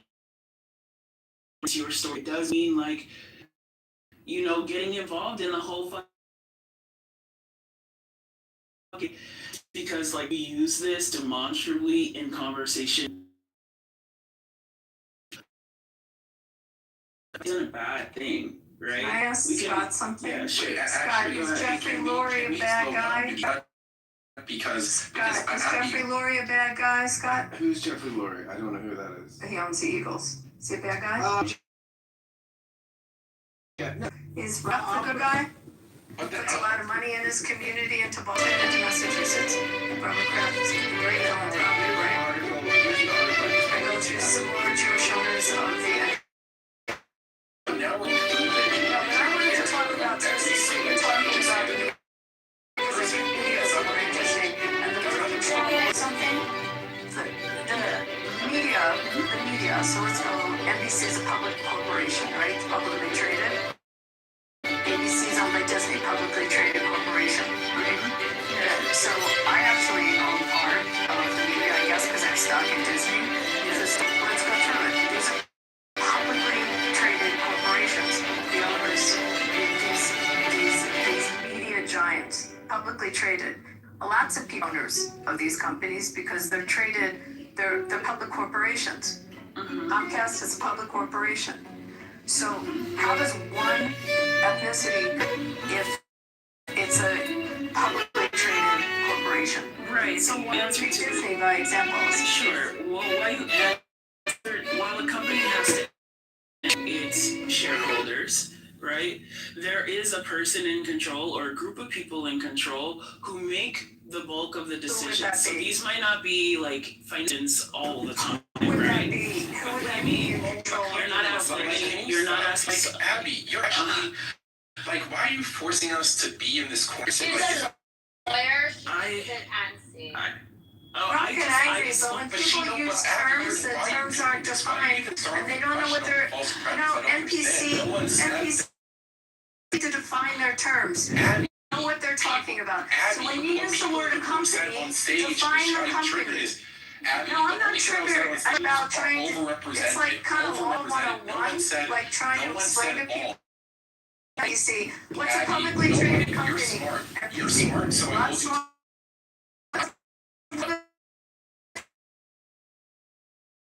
It's You're logic. playing games. It's You're basic logic. communicating dishonesty. Nobody said all.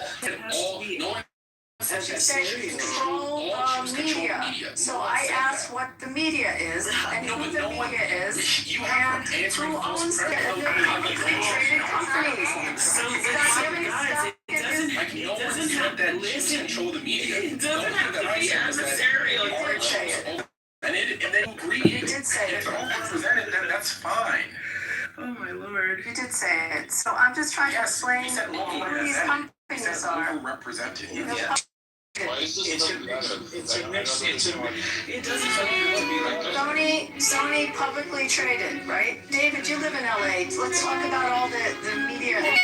Publicly traded. Democratized ownership. That's not that. You want to know that.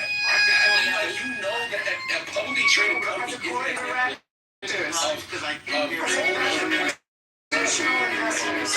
This is fruitless if nobody's going to speak. Let's go one at a time. Sorry, I didn't hear you start, Scott. First, Abby, you want to go? I was just pointing out when they say that Jews control the media and taking that trope, I was taking the trope and except the media, the majority of it, are big publicly traded corporations with institutional investors, all kinds of different individual shareholders, board of directors, and the majority, if we break down the top media companies in the United States, are publicly traded entities. Dude, running. Let me go, bro. Let me finish. Let me go. So therefore, when you make that comment and you talk about a company, you did. No, you I have to be intellectually honest as to who you are talking about. So for me to ask who the companies are, there was asking it, and I'm sorry if you take offense, but it's a little Socratic to make someone go through the process and realize sometimes there's statements you have to break them down. Break down the word that you say. There is explanation, a definition of it, and that was my point. Okay, so I'm responding because she just mischaracterized what I said, and I'm not a PC person, so if I said something, first of all, I made a joke that Jews control of everybody. The only thing I said is that I was breaking down out loud the different coincidences that people have to deal with, trying to think out loud, and I'm trying to ask the room, hey, all of these different things that are lining up, what are people to think? Okay, so let's just Jewish people are overrepresented in the media. That is what I said. No, that's what I said. Literally, the only thing that I said was that it's obvious that Jewish people are overrepresented in the media, and no one disagreed with me. Well, what does overrepresented mean?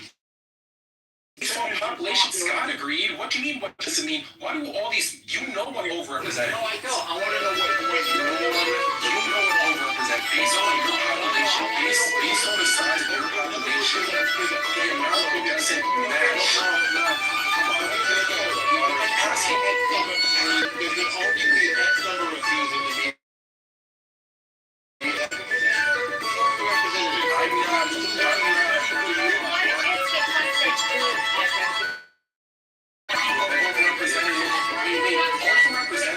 Overrepresented just means overrepresented. Black people are overrepresented in sports.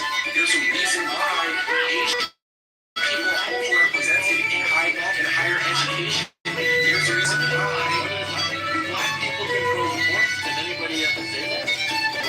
There were several jokes. There were several jokes that we do.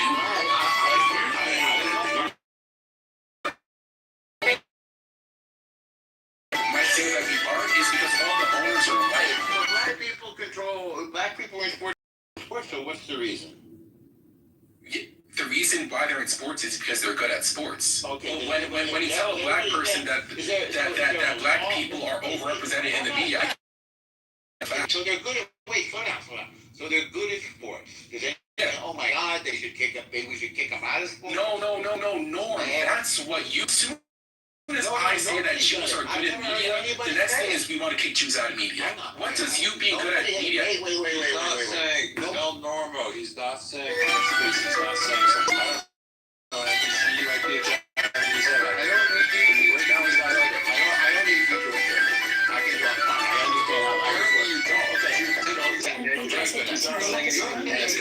that's not Hang on. So, figured out that you can so, get some what more are you people using? lens, talk separate on your screen, and help me find direct quotes with references back to my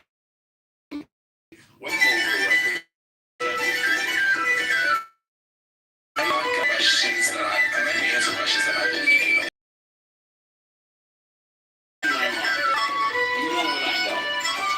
Abby isn't done, and you're not done, and you're treating the fact that I'm pointing out the overrepresentation as a conclusion. That's the reason why he has issues. The reason why he has issues is because you're treating my statement of facts as a you're treating my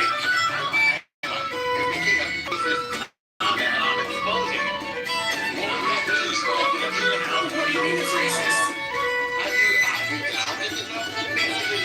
If I start to counter, you're gonna call me racist for even trying to counter. You're gonna call me an anti-Semite for even trying to counter.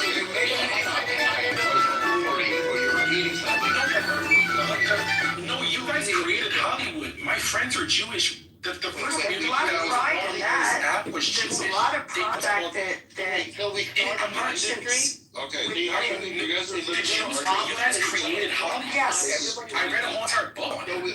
there should be shame. PC How is should it be shame. anti-Semitic to say that my Jewish friends gave me this book? I don't want to hear about your Jewish friends. We're talking to you now. Hollywood's awesome. There's no problem with Hollywood. So what's wrong with saying that Jews are overrepresented in media?